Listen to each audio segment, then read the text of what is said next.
One Marin wakes up feeling like something dragged him straight from the depths of the ocean. His head throbs, his mouth tastes like ash and the freezing air.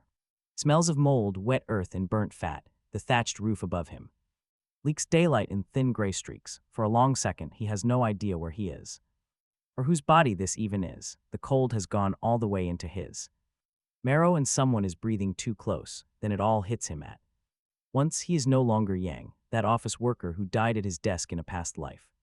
Now he is a thin teenager in a freezing mud hut on the edge of a medieval surf village. A neighbor boy named Hans watches him from across the dirt floor, his eyes filled with fear and hunger. His parents are gone, Marin's father is gone, and the memories slotted into this body show that Hans treats Marin's family like his only roof. Marin drags himself upright and checks his face in a dented water bowl. Messy brown hair, deep blue eyes, and a wiry chest with the bare beginning of muscle from the hunting bow on the wall. His stomach growls so loud it embarrasses them both. The whole pantry is just 2 loaves of black bread, and even calling them bread is generous. Trust me, these are hard bricks of sawdust and stone, pebbles bound with whatever flour the miller did not skim, and he has to soak a piece in cold water to chew it without losing teeth. It tastes like sand and old vinegar, but he gets it down, then tears off half of what remains and pushes it over to Hans, who takes it like it is a chunk of gold. While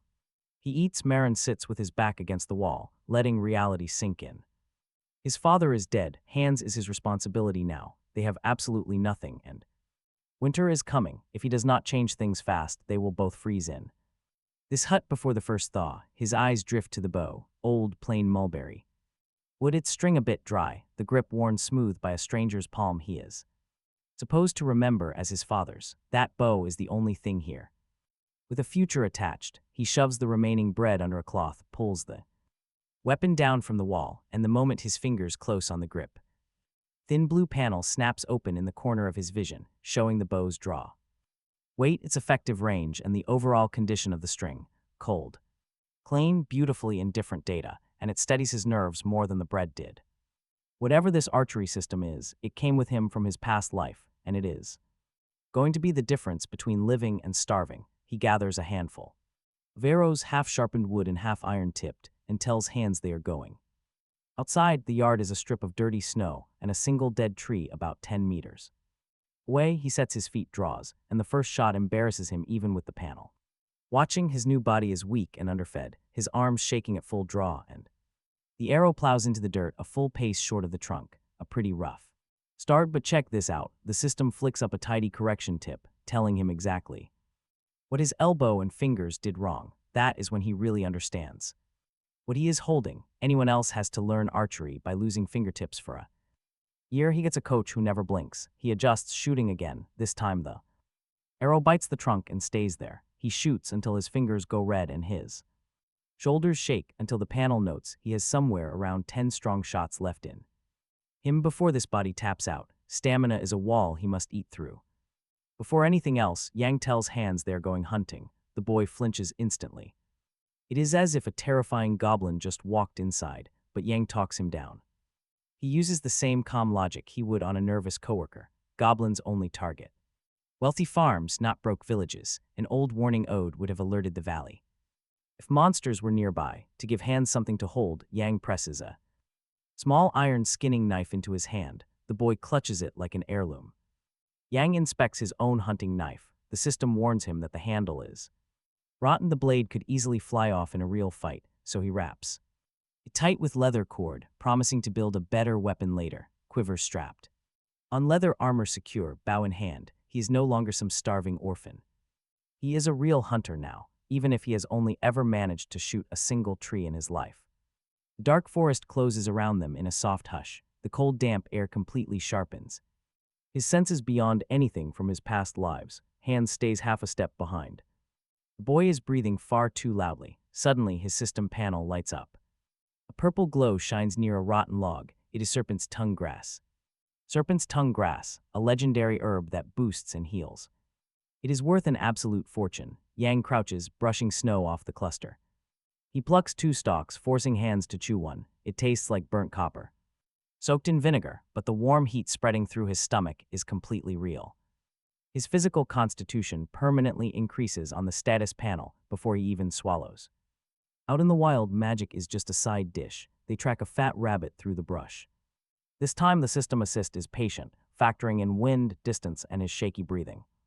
Yang releases the arrow. It pins the rabbit directly to the frozen ground. The creature makes a soft, surprised sound. Hands whoop so loudly Yang shushes him. It is his first real trophy, bringing a surge of pride that feels absurd. He enjoys the moment for a brief second before they continue their search.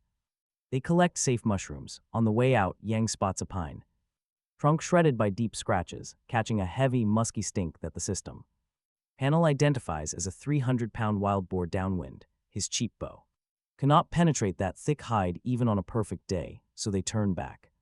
They take the long path home. The wild forest reminds them that greed kills fast. Back inside his warm hut, Yang bars the door, builds a fire, and skins. The rabbit with the fluid ease his upgraded skinning level now grants him. Mushroom stew, seasoned with the very last of their salt, smells incredibly rich. It is the best meal either of them has eaten in several months. He watches Hans wipe the bowl clean with his finger and tells him, the boy is moving in permanently. He needs a reliable partner for winter. He wants to ensure his trusted ally is sleeping safely under his roof. Before sleeping, Yang pulls up his system panel to check his progress. Archery and skinning have ticked up, while his weak physical stats creep off rock bottom. The magical herb still hums quietly inside his chest. Outside, the heavy snow keeps falling. Inside, with a hunting knife tucked under his pillow and hands sleeping by the embers, he finally feels like someone with a future. He wakes with wet eyes from a dream that replayed the entire ordinary length of Yang's old life, ending at the office desk where he died before waking up here. The freezing mud hut holds its own small grief. He feels it for a moment, then lets it go. His past life as Yang is over. He is Marin now, and this is the run that actually counts. He takes the rest of the serpent's tongue grass straight to old Ode, the village chief. Ode is a retired adventurer with just one good leg and a hardened stare. He has seen too much weather, and his face barely shifts when the herbs are revealed. Marin opens the cloth bundle on the table, and the old man knows their worth instantly. In trade, Ode agrees to teach him real combat archery, not just basic rabbit shooting. As the chief sets aside the herbs, he begins to talk in a low, steady spill.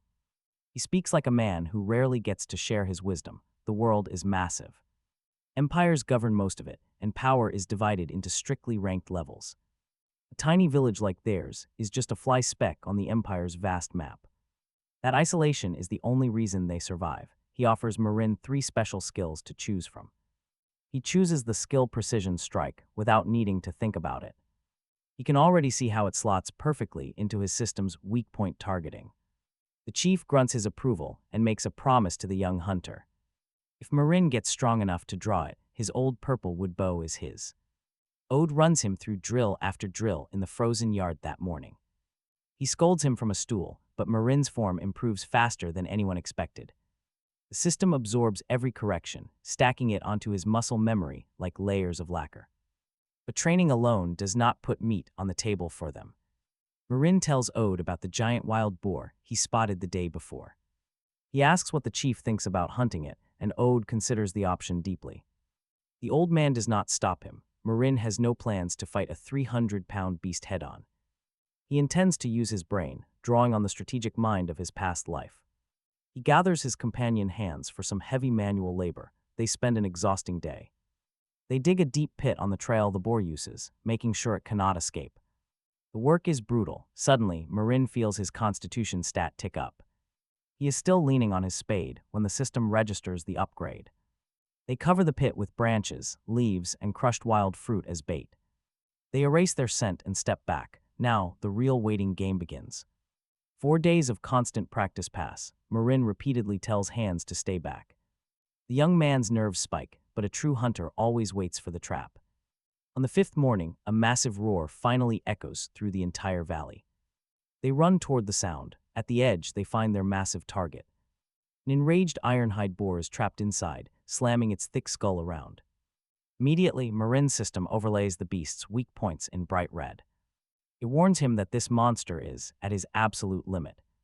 This is the ceiling of what he can kill. Hans raises his bow, but Marin stops him. Night is falling, the beast is still dangerous and could easily tear them apart. A freezing night of pure hunger and fury will completely drain the monster's remaining energy. They will return at sunrise with iron arrows and spears to end this. Cold frost still clings to the village when they knock on Ode's door. The old chief is already awake, wrapped tight in his heavy sheepskin coat. He hands over 2 long spears and 20 iron-tipped arrows with a heavy look. He looks like a grandfather handing over weapons they are barely ready to handle. Allowed to drive, he tells Marin the spears are for protection, not for fighting. Bears, and if Marin isn't sure about that boar, he should turn around. He has guessed every step of their plan, but also tells him young eagles must learn to fly. On their own, Marin promises him the best cut of meat for his drink tonight, and he chuckles and waves them off. The trap looks exactly the way Marin imagined. The black-maned ironhide boar lies half-sunk in the mud at the bottom, breathing in deep. Wet heaves, its bristles are caked, its red eyes dulled by a draining night. Marin tells Hands to take one of the spears and prod it from the rim, not hard, just enough to make it lift its head and bare its tusks. Hands flattens on his belly, jabs the boar's hind leg, and the beast roars and rears up exactly the way Marin wanted. Head up, eye exposed, he grips the purple wood bow Ode lent him for the morning. He can't draw it to full weight yet, but even at 3/4 of his pull, this bow shoots at distances and impact his old mulberry wood would only dream about. He takes one breath, the world hushes down to a narrow tunnel. The system snaps precision strike active for the first time, and the boar's left eye blooms in his sight as wide and detailed as a moon. A faint crosshair settles over it. He lets go. The bow makes a deep, low sound like a struck drum, and the arrow vanishes into the eye socket without any of the cinematic drama the system panels sometimes promise. The boar's huge body stiffens, then drops, and the muddy water at the bottom of the pit slaps up the walls. The system displays a black-maned ironhide boar, level 4. Defeated, perfect weak point strike, damage overflow, precision strike. Acquired and activated at level 1. Archery proficiency is now level 3. He lets out breath he didn't realize he was holding. But wait, here comes the real challenge. They have a 400-pound beast at the bottom of a 3-meter pit and 2 skinny boys above it. Hands suggests cutting it up and hauling the pieces. No, Marin tells him, because a complete pine-cured ironhide pelt is the kind of armor shop windfall he's not throwing away. Telling Hands to use his head, Marin pulls out 2 thick ropes and jumps into the stinking muck, lashing the boar's legs into a clean cradle. He climbs back out and loops the free end of the rope over a sturdy branch of the nearest pine. Using a simple pulley setup, he rests one end on the trunk and tells Hands to pull on 3. It takes them 20 exhausting, grunting minutes and a system notification about a successful strength check before the carcass finally tips up over the pit's lip and crashes to the ground. They collapse beside it, both wheezing, both grinning. Hands pets the bristled hide like it's a holy relic. Marin lets him have a single moment of awe, and then they're up again, cutting saplings into a rough sled, lashing the boar across it, because the smell of fresh blood will be drawing wolves down the wind soon. Out here, speed matters much more than grace.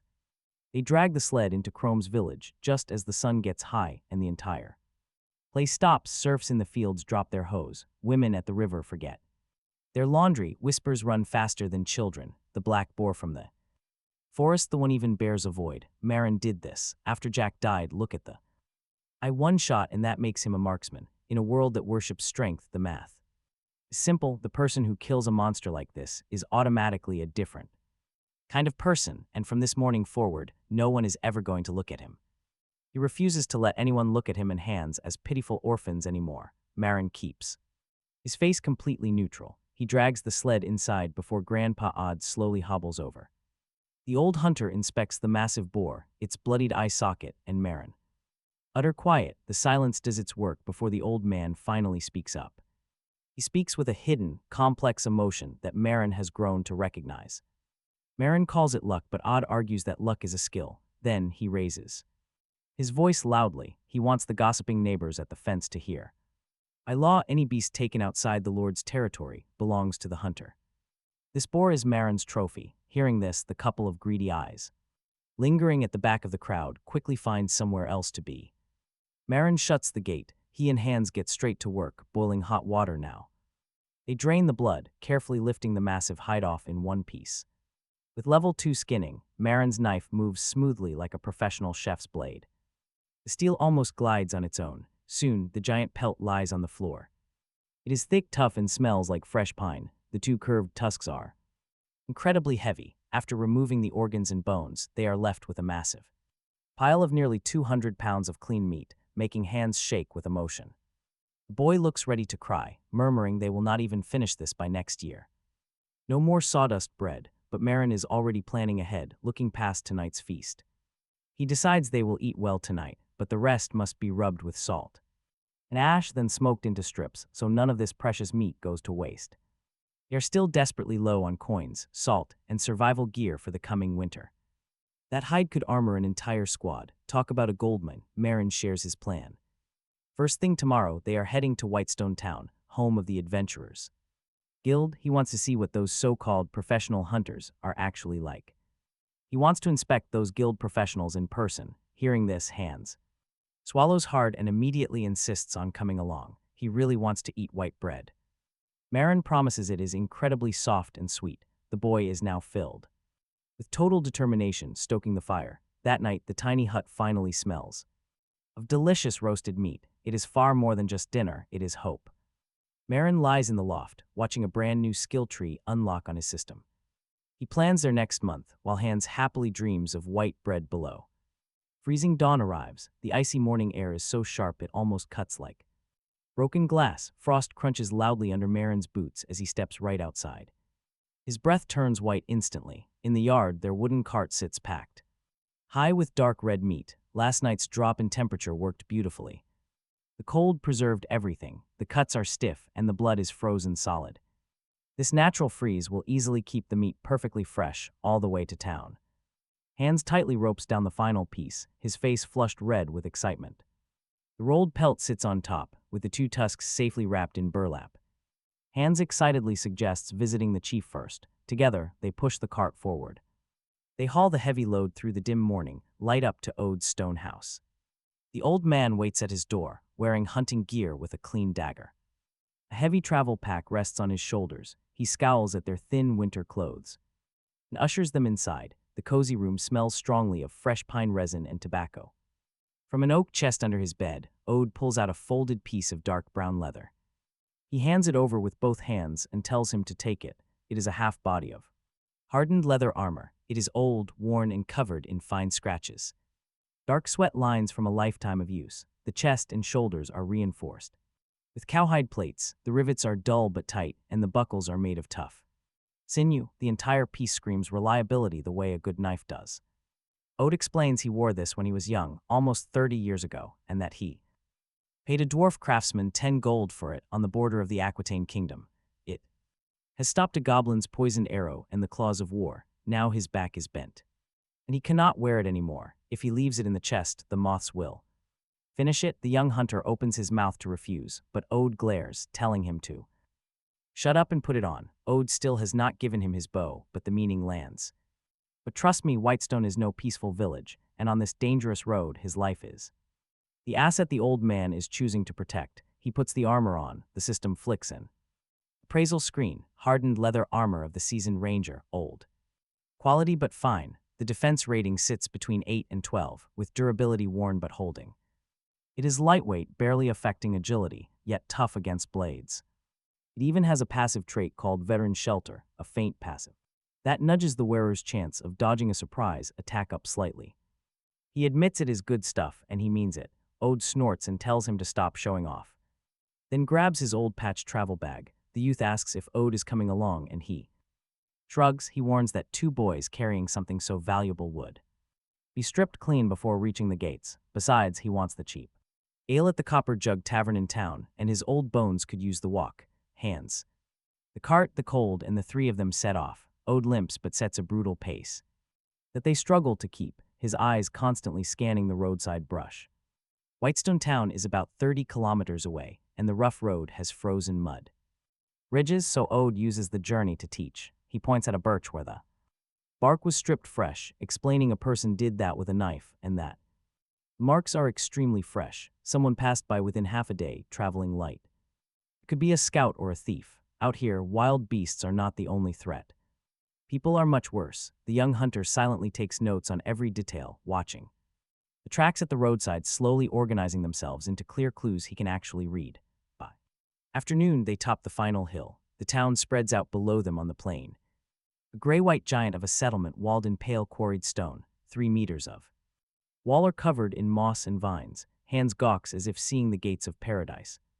Ode smirks, telling him this is just a small town, and that if he ever sees the capital, his jaw will hit the dirt. The road thickens with traffic as they draw near. Shepherds with sheep, traveling merchants with packs, and a couple of lean mercenaries on lean horses. The cold pine air quickly shifts to a complex, heavy mash of manure, cooking smoke, spices, and loud voices. Ode tells him that is the smell of true prosperity. At the gate, 2 guards in half-plate take one look at boar meat piled high on their cart, and their greedy eyes immediately shift. The bearded one prods the frozen pelt with his spear, demanding to know where they got it. He opens his mouth to speak, but Ode quickly steps in front of him, pulling out a worn bronze badge. Ode casually slides a few copper coins directly into the guard's palm. "These young boys are with me," Ode says, casually presenting his old guild badge. The guard recognizes the guild emblem, weighs the coins, and cracks a grin. He lets them pass, but warns that they must absolutely set up in the East Market. "Keep the roads clear," he warns, but they just nod and roll inside. Suddenly, noise hits. Heavy wood and stone buildings line the bustling streets. Every storefront hangs a painted sign showing their trade, like a wine glass or a massive hammer. A fresh bun marks the bakery, and the delicious smell makes hands stumble. Our hero keeps his cool, but his system treats this like a buffet. The interface tags the baker as a level 1 commoner, selling his fresh white bread for cheap. A passing patrol guard registers as a level 5 warrior. Ode taps him. "Stop staring," the old veteran whispers. "Nobody likes being sized up like that." Ode points toward a massive building further down the street, boasting huge crossed swords hanging over the heavy main entrance. "That is the Adventurers Guild. Only wealthy hunters can afford a place like that." Ode glances back at the young boy's chest armor, hinting that it is time to see real professionals. The heavy oak door requires a solid shoulder push just to budge. Once he steps inside, a heavy blast of tavern heat, cheap beer, and roasted meat hits hard. The entire ground floor is a massive, rowdy tavern and quest hall. Whale oil chandeliers swing slowly on heavy metal chains, casting flickering light over a highly chaotic crowd. Drunks in worn leather brag loudly about goblin hunts. Hooded figures clean blades in corners, while others loudly argue over loot. Stepping further into the room, the young warrior instinctively activates his universal appraisal skill.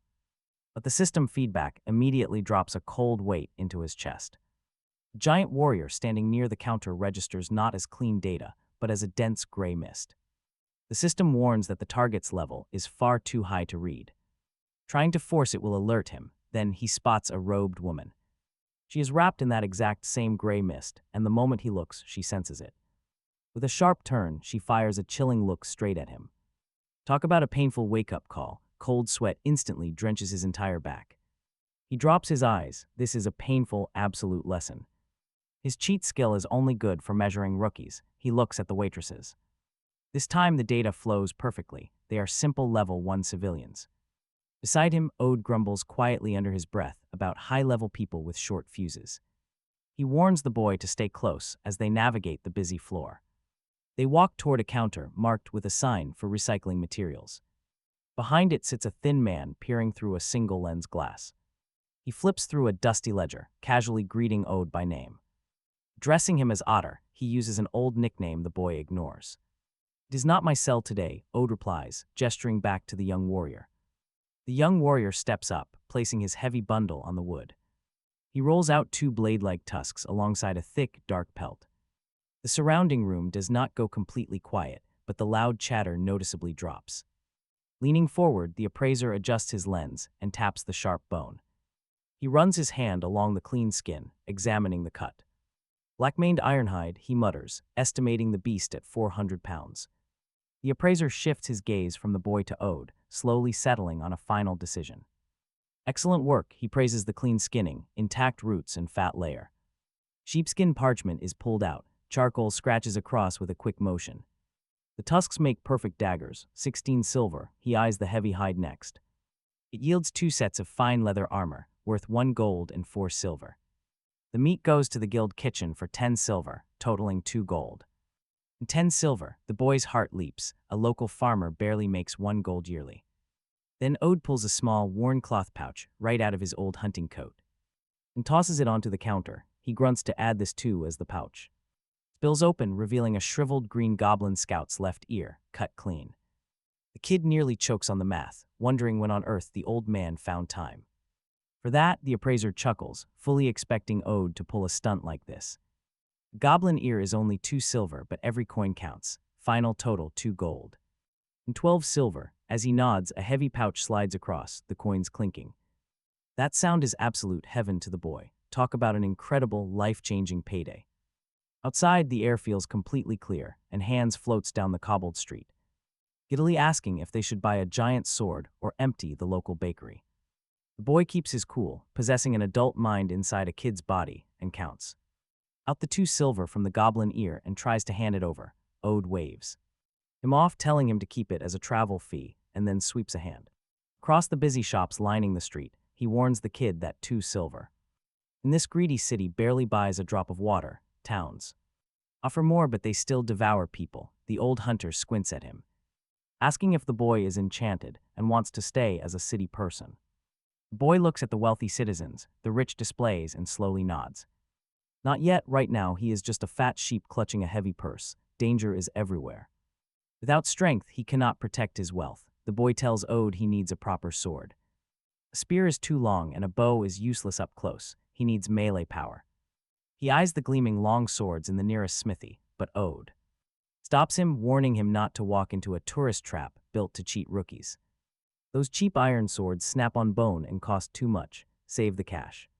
The veteran says cryptically, buy practical daily things like salt, spices, sewing supplies. As for a weapon, Ode still has his own youth-curved sword. Not magical, but far better than those junk toys. He will hand it over at home. They spend the next hour shopping with the kind of discipline a typical child simply should not possess. They get a large bag of fine salt, sturdy linen. For Hans's new clothes, needles, thread, a flint, an iron pot, and a bag of white bread and dried sausage. Finally, in a dusty corner, the boy spots a crumpled Universal Language and Literacy Manual, alongside several pieces of old sheepskin paper. Ode looks at the simple reading books with the only soft expression the kid has ever seen. On his face, an illiterate adventurer is nothing but cannon fodder. The golden sunset paints the road as their cart, which left this morning full of bloody carcass, rolls back packed with the marks of civilization. Hans happily eats the white bread and hums happily. The boy's old leather armor catches the red light. Behind them, Ode walks with a faint smile he probably does not even notice. Ode tells Marin to swing by his house, first to pick up the curved sword, and then to learn his letters. Marin stops, looking back at Whitestone Town Inn. The dusk, gray-white, and vast like a sleeping giant. He silently vows to return, promising himself that they must walk on. The next morning, Marin's repaired thatch hut is full of the smells of a different life. Oakwood crackles in the hearth, the iron hot bubbles with smoked boar and pine cone mushrooms, and the first pinch of salt Marin ever sprinkled in a pot dissolves into the broth like white magic in front of Hans's eyes. He carefully tears a corner from a soft white loaf, dips it, takes a bite, and closes his eyes like he might cry. He asks if this is how city folks live and tells Marin he has been living like a groundhog before this. Marin tears off half his bread and passes it over, telling him to eat more for strength. Marin sharpens his father's old hunting knife with the new whetstone while Hans wolfs the bread. The old leather armor sits beside Marin on the floor with a fresh quiver of iron-headed arrows. 2 gold 55 silver is enough money to carry them comfortably through this winter and the next, but Marin caught the jealous looks in the shadows last night when they rolled in with the cart, and the chief's blessing only holds the wolves off for so long. A pile of meat in front of it. Starving pack is still a pile of meat. Marin tells Hans to finish up, hang the meat high on the beams, and meet him at the chief's house. Hans brightens and asks if they are going to town again, and Marin shakes his head. They are going to learn skills, because eating white bread will not protect these supplies. In Ode's yard, the old man lounges on a wooden stool in the thin sun, watching them walk in fully armed. He raises one lazy eyelid and says they look well fed, that he smells the meat and flour from the gate. Marin bows, saying they are here for the appointment Ode set. He asks the chief to teach him how to use a curved sword and Help them start learning to read. Ode grunts that Marin's memory is good, stands, and dusts off his pants. Today he does not use his cane, and his limp does not affect his stance. He walks under the eaves and pulls a long sheathed sword off a covered rack and tosses it to Marin. It is heavier than he expected, hardwood. Scabbard banded in iron, dark with use. The grip is wrapped in coarse non-slip leather. Marin draws it, and it sings a slightly rough metallic note. An Aquitaine cavalry curved sword, blade about 80 centimeters, an elegant deadly curve. The steel dull gray-white with fine wear marks across the polish, not razor.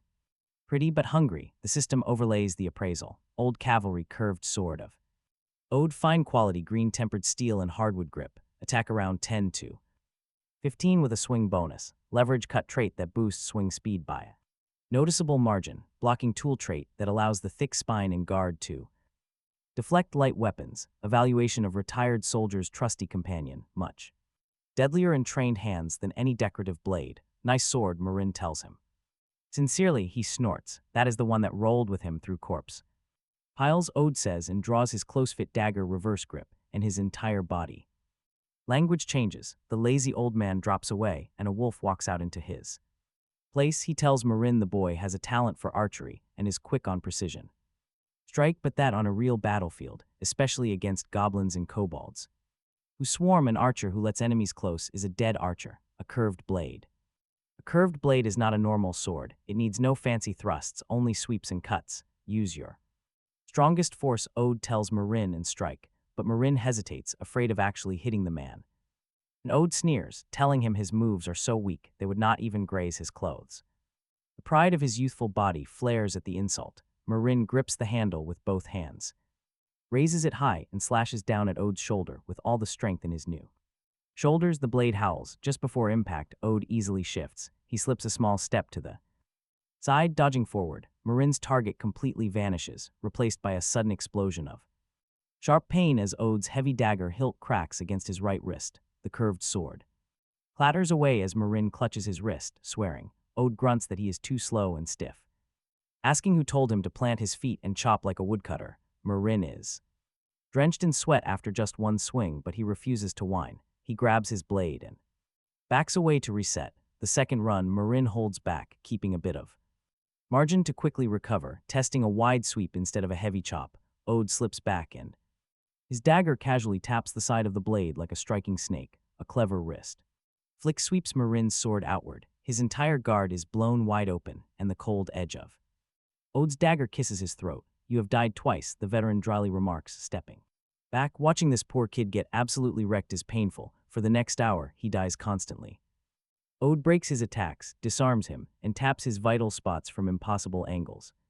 He leaves dark bruises all over his arms and thighs with flat steel and boots. Marin learns by getting beaten, closely watching Ode pivot on his bad leg, using a short weapon to completely shut down a longer blade's reach. Ode keeps the battle rhythm just slightly offbeat, making Marin's strikes hit empty air. By the end, the kid is barely standing. Suddenly, the system pings cheerfully. After surviving this brutal and intense combat practice, the basics of swordsmanship are fully understood. A new skill is acquired. Curved Sword Mastery Level 1. Feature unlocked, basic block, allowing him to defend much more effectively. Marin leans on his sword, sweating heavily through the leather armor spent, but this sweet level up feels like a wave of satisfying warmth. Ode watches Marin with the faintest hint of approval. That is enough for the morning, he says. You are smarter than expected, and you at least remember to stay standing when hit. Go rest and wash your face. After lunch, they shift to mental training, gathering at the heavy oak table inside his home. The common literacy manual Marin bought in Whitestone sits open beside several yellowed sheets of sheepskin parchment covered with Ode's handwritten notes and crude maps. The room is dim, so the old warrior lights a small oil lamp. For a professional, muscle matters, the veteran explains, tapping the book with the training whip he uses to discipline his student. But if you cannot read, you are simply high level cannon fodder. If you cannot decipher a guild quest scroll, a map, or forbidden runes on a magical page, you will perish blindly. Little Hand squints at the first strange symbol on the paper, complaining it looks like a tangled mess of God knows what, wondering if old Ode is actually reading it. Fortunately, Marin adapts remarkably fast. The Written language braids phonetic and ideographic characters in a strange way that nothing in Yang's past life prepared him for, but his spirit score from the fusion of two souls is well above average, allowing him to absorb these rules like a sponge. While Ode teaches, he shares deep lore of this medieval world with his favorite student. He boldly writes the word Imperium across the sheepskin parchment, our land. Ode tells them they belong to a massive empire, bordered by misty mountains and a sunset sea. But they are just a tiny speck in a remote, forgotten corner of the southeast. The old man writes the word tax, making the boys wonder why no one collects from them. Ode sneers and says it is simple, their village just is not worth the trip. Sending collectors down the road costs more than they could skim, a deliberate, lucky omission. That means zero imperial oversight, but it also means they are entirely alone when the wolves arrive. Marin awkwardly copies the characters with a feather pen. By dusk, he has 20 words down. He locks down the basic rules, hands simply drooling on his own parchment. Eventually, Ode whips the sleeping boy awake, finally putting out the lamp for the night. He orders them to take the curved sword home, study tonight, biting wind outside. The cold air quickly clears Marin's head as Hans grumbles about his dislike for reading. The boy claims he is far better at digging holes. Marin just smiles and ruffles his hair. Marin tells him to take his time, since just recognizing his own name on a bounty is enough. He promises to handle the heavy reading. After eating, Hans collapses right onto the warm hay. The boy is asleep instantly. Let's see what kind of progress Marin has actually made. The screen displays his name, Marin, a human border resident and citizen of Chrome's village. He is level 2, his strength sits at 1.2, just above average. Enough to draw a heavy hunting bow and steady a curved blade, agility is 1.3. His reactions are much sharper, constitution is 1.1, his poor health healed. Spirit is 2.1, boosted. Archery level 3 with precision strike. His curved sword mastery is level 1, with skinning at level 2. Literacy remains at level 0. His appraisal and future sight are unique abilities. Both are currently on cooldown. He is stronger than when he first arrived, but still weak. Against Ode's swift dagger, Marin is still nothing, and in the guild he could not even appraise the strong ones.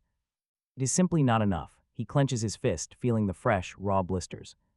His grip on the curved sword is still sloppy. Outside, a cold wind begins to howl.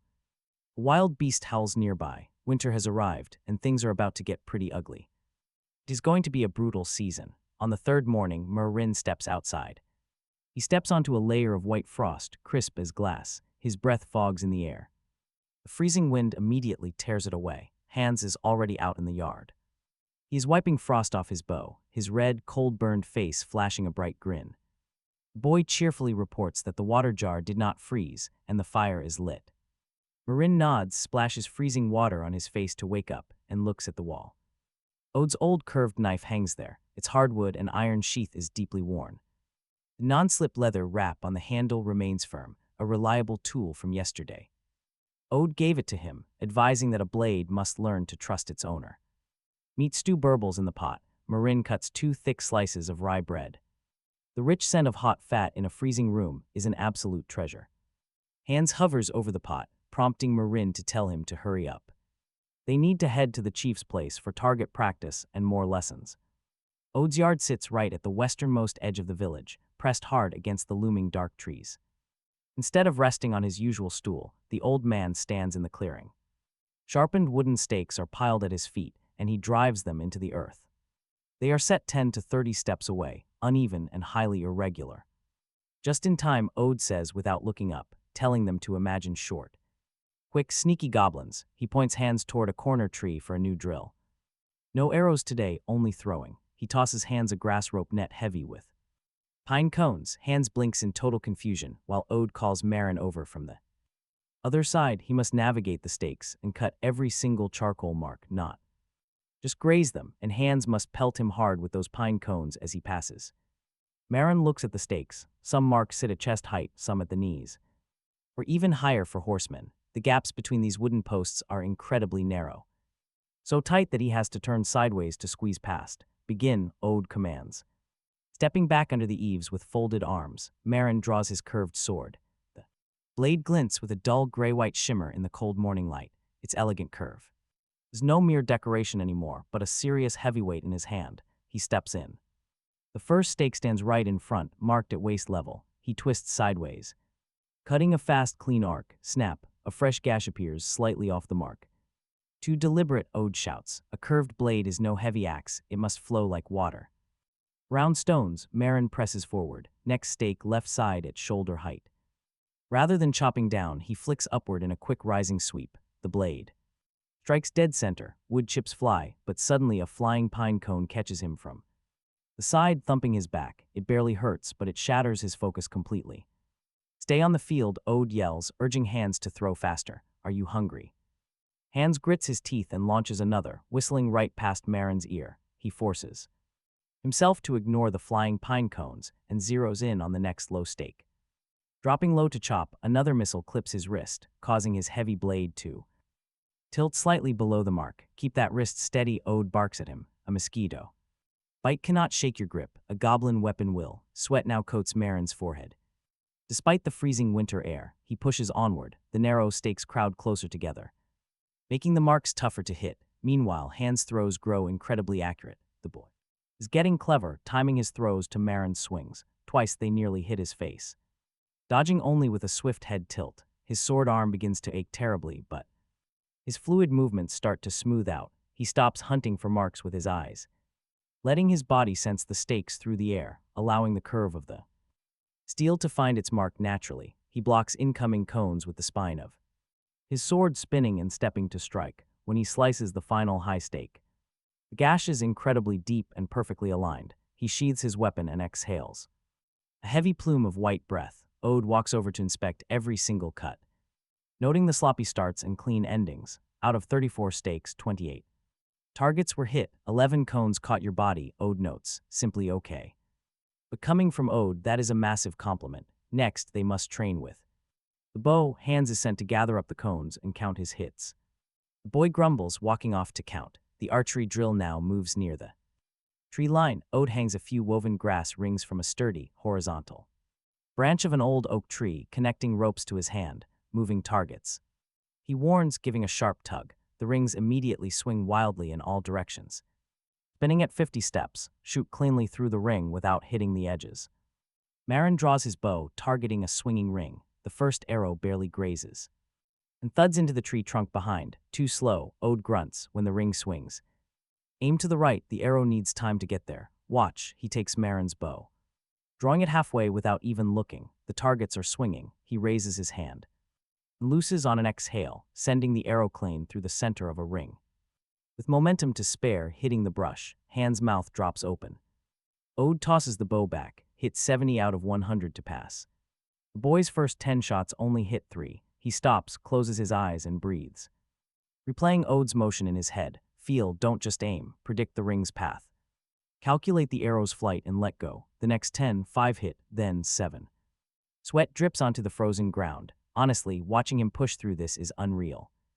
Pure agony, every draw feels like tearing muscle. Still, he grits his teeth and shoots anyway. Ode keeps changing the rhythm, suddenly jerking the rope. Fast, then slow, then stopping entirely, then fast again. Marin pushes his hunter's instinct to the edge, his body sensing more than his eyes can even track. Suddenly, the system pings. Dynamic shooting training has improved focus and spatial awareness. Experience climbs. The precision strike trait is now enhanced. Moving target accuracy at medium range increases significantly. By the 50th arrow, Marin's palm is raw, blood mixing into the bowstring, but he has put 35 through the rings. Ode calls a halt, demanding to see his hand. Marin holds it out, skin torn completely open, blood and sweat mixing into the lines of his palm. Ode pulls a small jar from his pocket, scoops out a dark green ointment, and smears it on the raw wound. It is cold, sharp smelling of potent herbs. The pain fades instantly. Ode warns him that a ranger's hand cannot be wasted, wrapping the palm with a dirty cloth. Tomorrow, he continues. Now, Hands must shoot 50 arrows from 20 steps away. 30 hits are required or no meat tonight. Lunch is inside a hearty meat.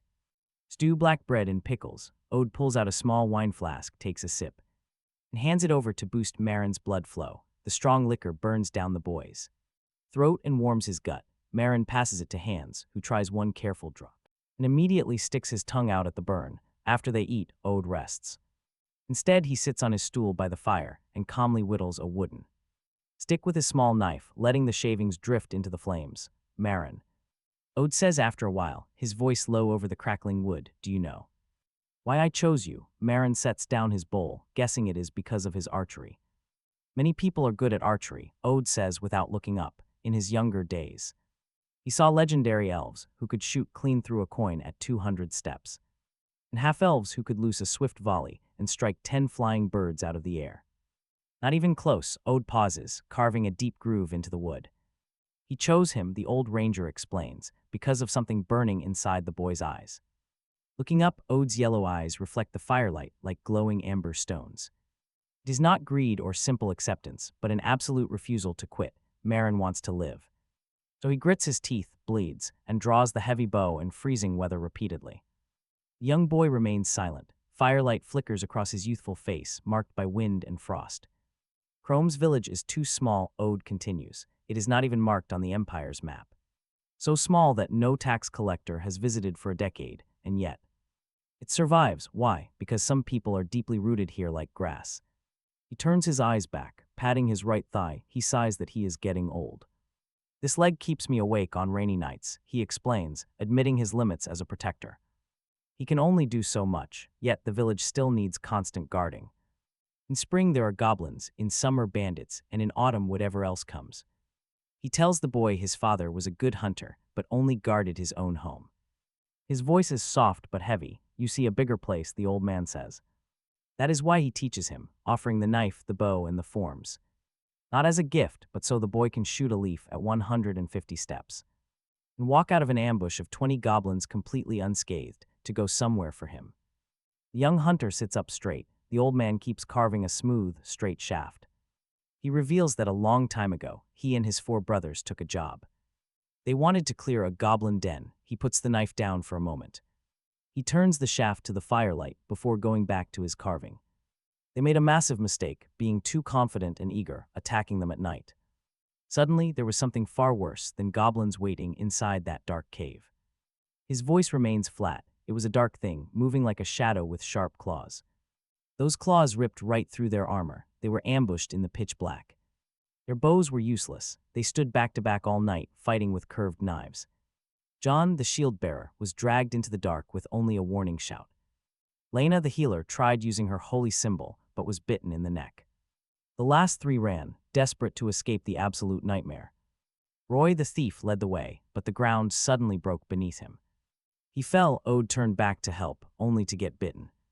Patting his thigh, he remembers his broken bones and how he could not stand. Cadden, the dwarf warrior, carried him out. He lay outside listening to the fading screams. At dawn, he crawled away alone. Later on, the Adventurers Guild went looking. They only found Roy's dagger near the trap. The rest of his brothers were gone. He looks straight at him. Those burning yellow eyes have clearly seen pure hell. 10 years have passed. Every single winter, when his old leg aches, he remembers. He remembers John bragging about his shield and Lena whispering her quiet prayers. He remembers Roy stealing his wine and the times he had to smack him. He blows softly on the wood, letting the fresh curls drift away. He taught the boy everything so that one day he could clear that cave. To kill whatever is inside and bring back a small piece of his brothers. Just a bone, a torn cloth, or a button to bury under the sunrise. His voice is soft, yet it carries the weight of heavy stone. Not money, just a clean accounting to his fallen brothers. The boy looks at him. Firelight plays across his weathered face, this man who always limps and scolds them. For 10 whole years, he carried this burden alone. Imagine holding onto that pain. He understands, no words, he will clear the nest. No empty vows, just a silent pact. Ode looks over. He nods slowly, tossing the freshly sharpened wood over to the young apprentice. Your arrows are too rough, he says. Tomorrow they will wrap the feathers. Hand stands nearby, eyes red, whispering that he wants to go along and help. He wants to help his older brother. Ode only glances at him without scolding. First, he must master drawing a 30-pound bow. Outside, the howling wind hurls snowflakes against the window, while the fire offers a brief warmth. He runs his hand along the smooth shaft, feeling the faint warmth lingering in the wood. Far off, Old Black Mountain looms behind the winter fog like a sleeping giant. Deep in the dark, the howling cave waits. It is too early, but one day he will go.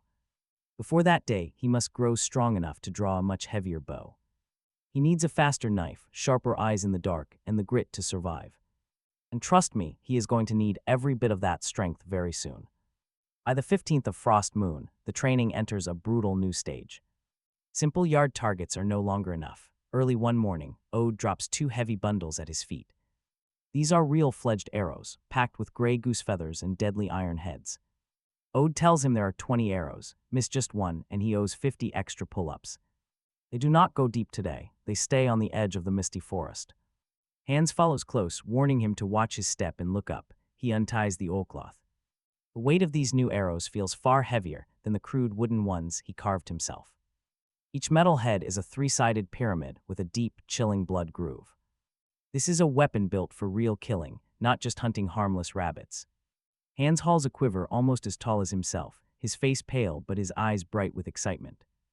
Thumping his chest, he promises the chief that he will watch his brother's back. Ode says nothing, simply staring for a moment before waving the boys out into the fog. The forest of mist certainly earns its name. Even on clear days, gray vapor drifts through the trees. Decades of cold air meeting swamp damp makes it hard to see 50 steps ahead. Tree trunks are choked with thick moss, and the ground is buried in rotting leaves. The soft forest floor muffles their footsteps, hiding dangerous holes and tangled roots. He takes the lead, holding his curved knife loose and ready at his side.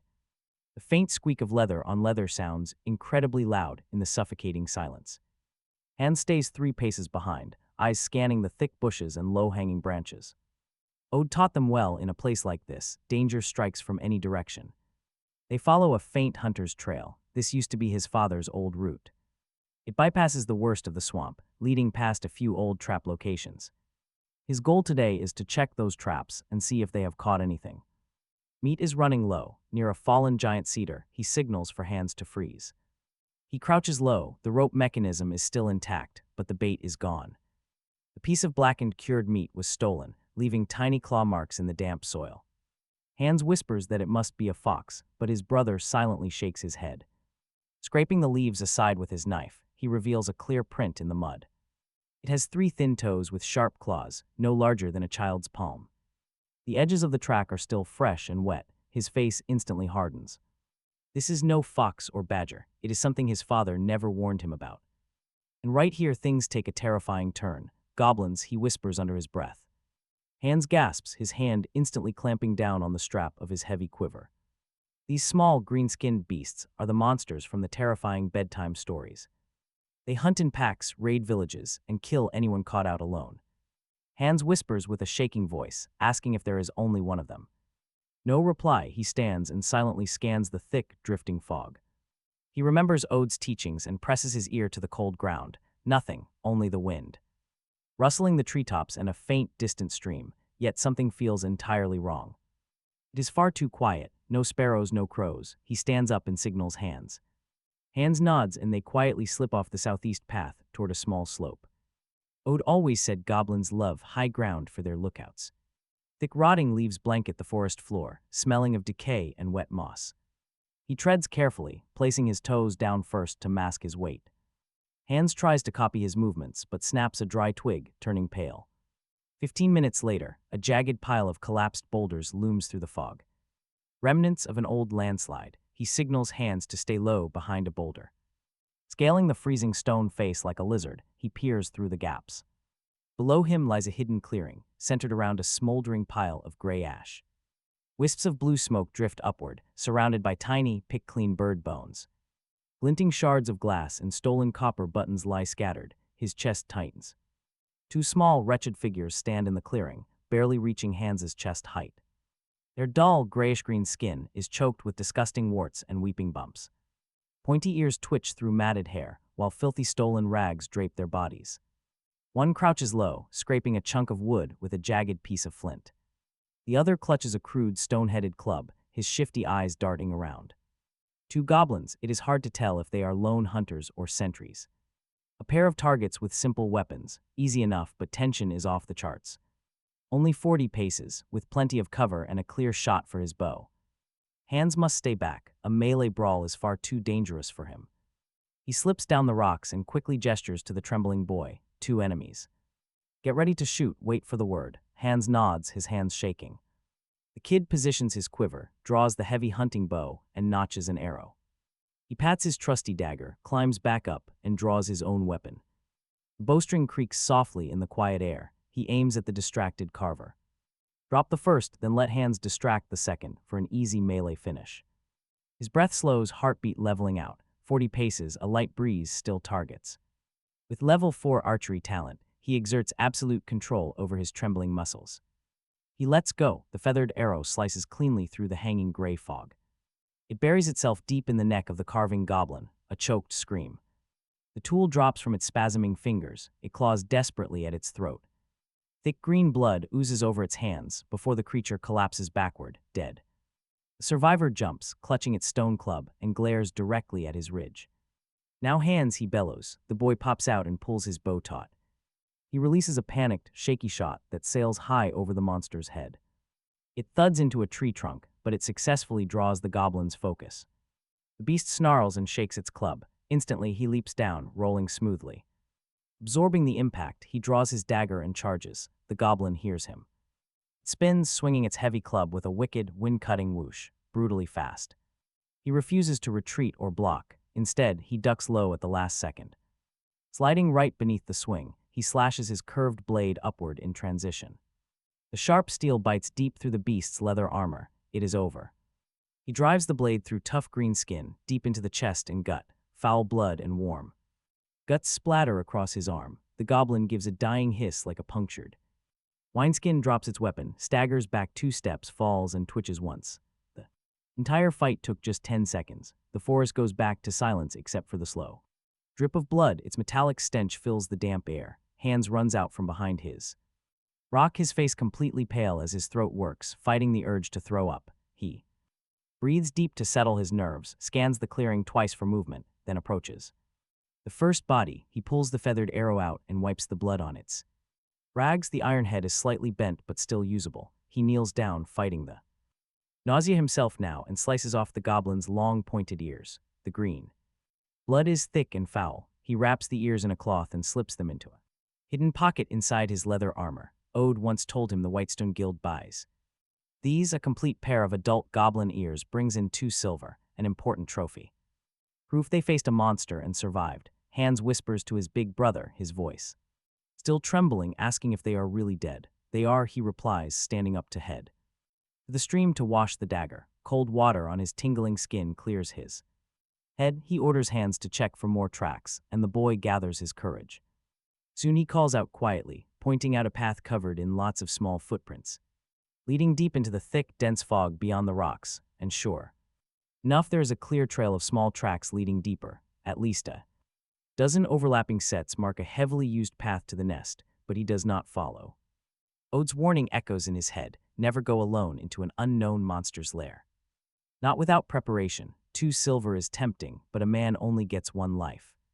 Remember this spot, he tells Hans, deciding to head back. They kick the simple weapons and a little pile of trinkets into the ashes to bury them, and leave. They move with extreme caution on the way back, glancing behind every few steps until they finally reach the edge of the misty forest. The low outline of Chrome's village in the distance lets them relax their shoulders a bit. Goblin's Ode growls when they deliver the news inside his house, near the edge of the misty forest. He drops the dagger he was cleaning, walking over to the rough hand-drawn map on his wall to focus on the misty forest section. 2 of them were acting as sentinels with tracks leading deeper, probably a nest of over 20, he adds while placing the bloodied cloth bundle on the table. Ode opens it, looks at the pair of ears, and nods. Adult goblins. Walking back to the table, he taps the wood. 20 is not large, but not small either. They do not usually come this close to humans unless something disturbed their main nest, or they are setting up a forward base. Or what? Hans eagerly presses, wondering if stronger monsters drove them out or if they are planning something. Deeper inside the misty forest, near Blackwater Marsh, there has been an on-and-off conflict between kobold tribes and goblin clans for years.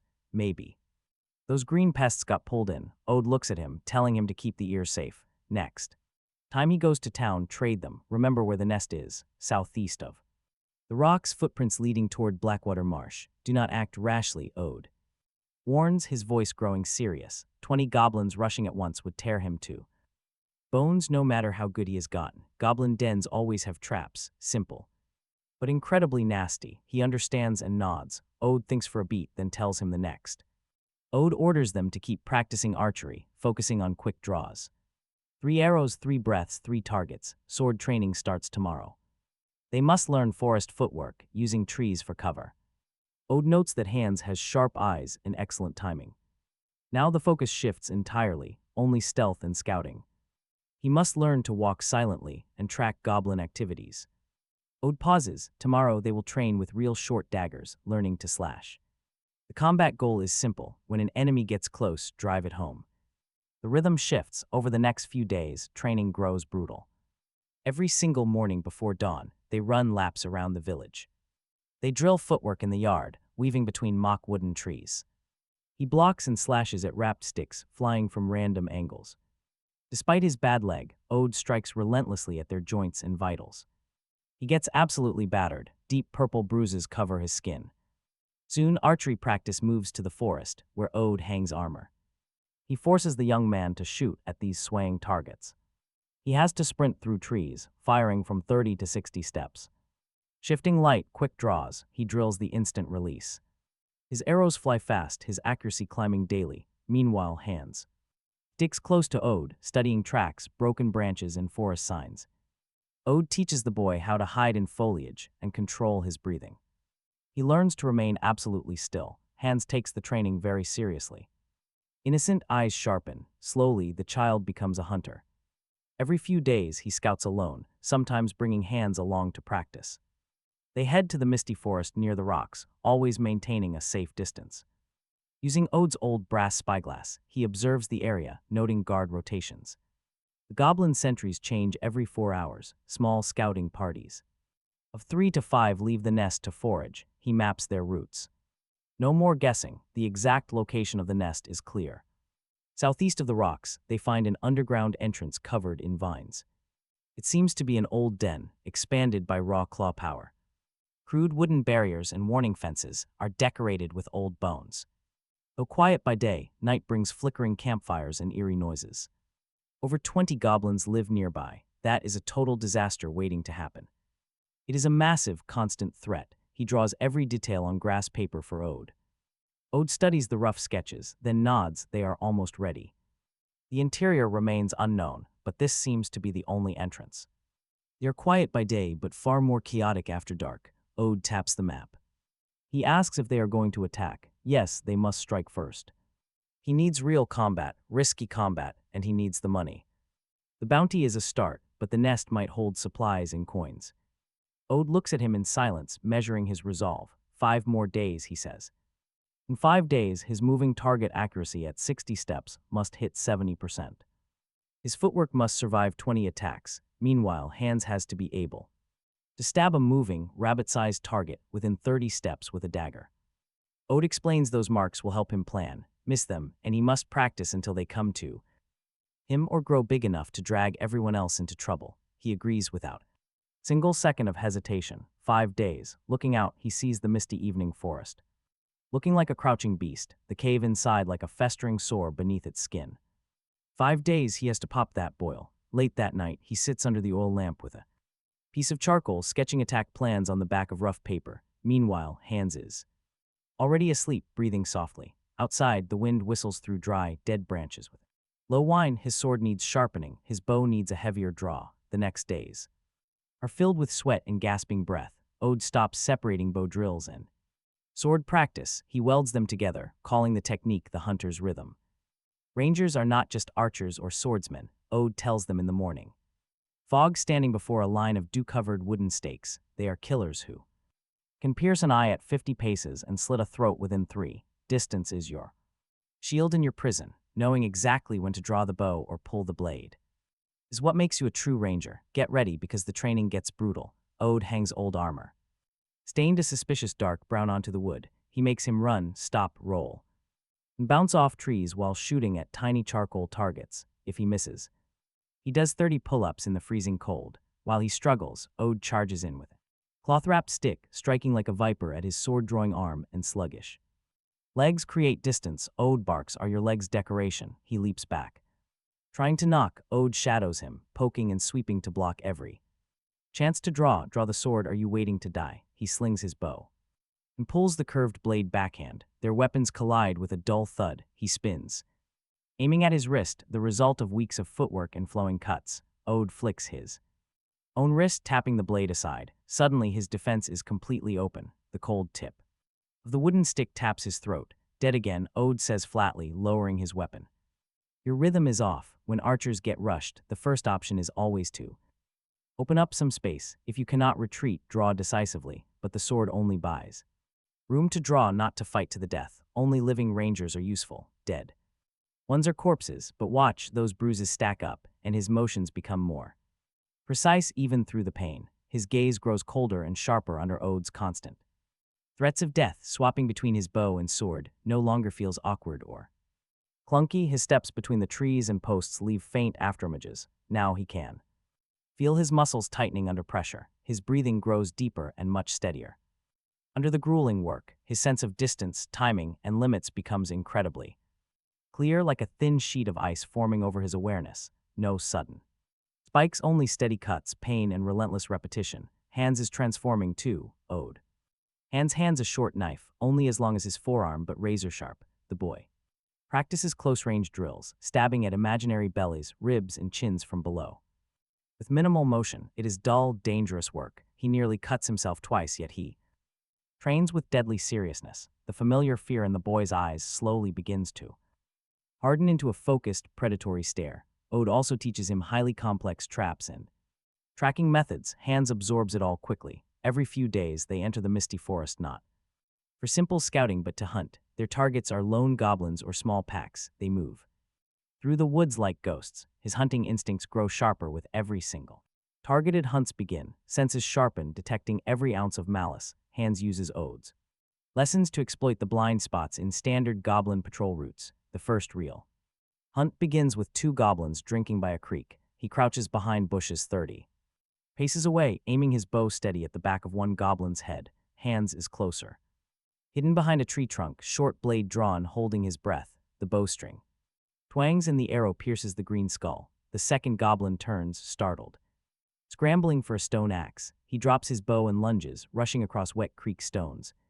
Keeping his body low, the cold glint of his curved knife flashes off the water. The goblin shrieks and swings his axe wildly. He doesn't block. He shifts just before the blow and slips right past the blade. Riding his momentum, he drives the curved knife up under the ribs to the very hilt. Foul green blood splatters. The entire clash took less than 5 breaths. Hands barely has time to step out from behind his tree. The two slice off the ears, clean the spot, and vanish into the woods. No cheers, just a quick breath, racing hearts, and a rapid retreat. Once safe, he leans against a tree to inspect his knife and wipe away the blood, his arm trembling slightly from the sudden burst of violence. This isn't training. This is real killing. The heavy reality of taking a life and the metallic stench of death cling to the hilt of his weapon, and the air around him. Their next hunt brings 3 goblins. He drops the first with his bow.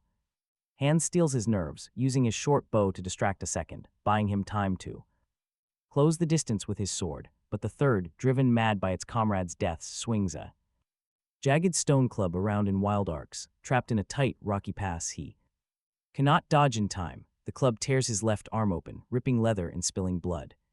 He trades a flesh wound for survival, thrusting his blade straight through the throat of the beast. Though the gash is shallow, it burns. Hands rushes over to clean and bandage it with crushed herbs, his face actually paler than his companions from sheer panic. Big brother, you are bleeding. Small wound, he gasps, looking down at the 3 green corpses on the ground, more shaken than hurt. 3 goblins against just 2 of them was a much tougher fight. Cooperation, terrain, and pure luck all mattered. He understands his current limits much better now. 20 goblins still remain in that nest. He pushes down, creeping dread in his chest. They pocket the ears, some filthy copper coins, and a dull blue glass shard scavenged from the bodies, likely chipped from stolen jewelry.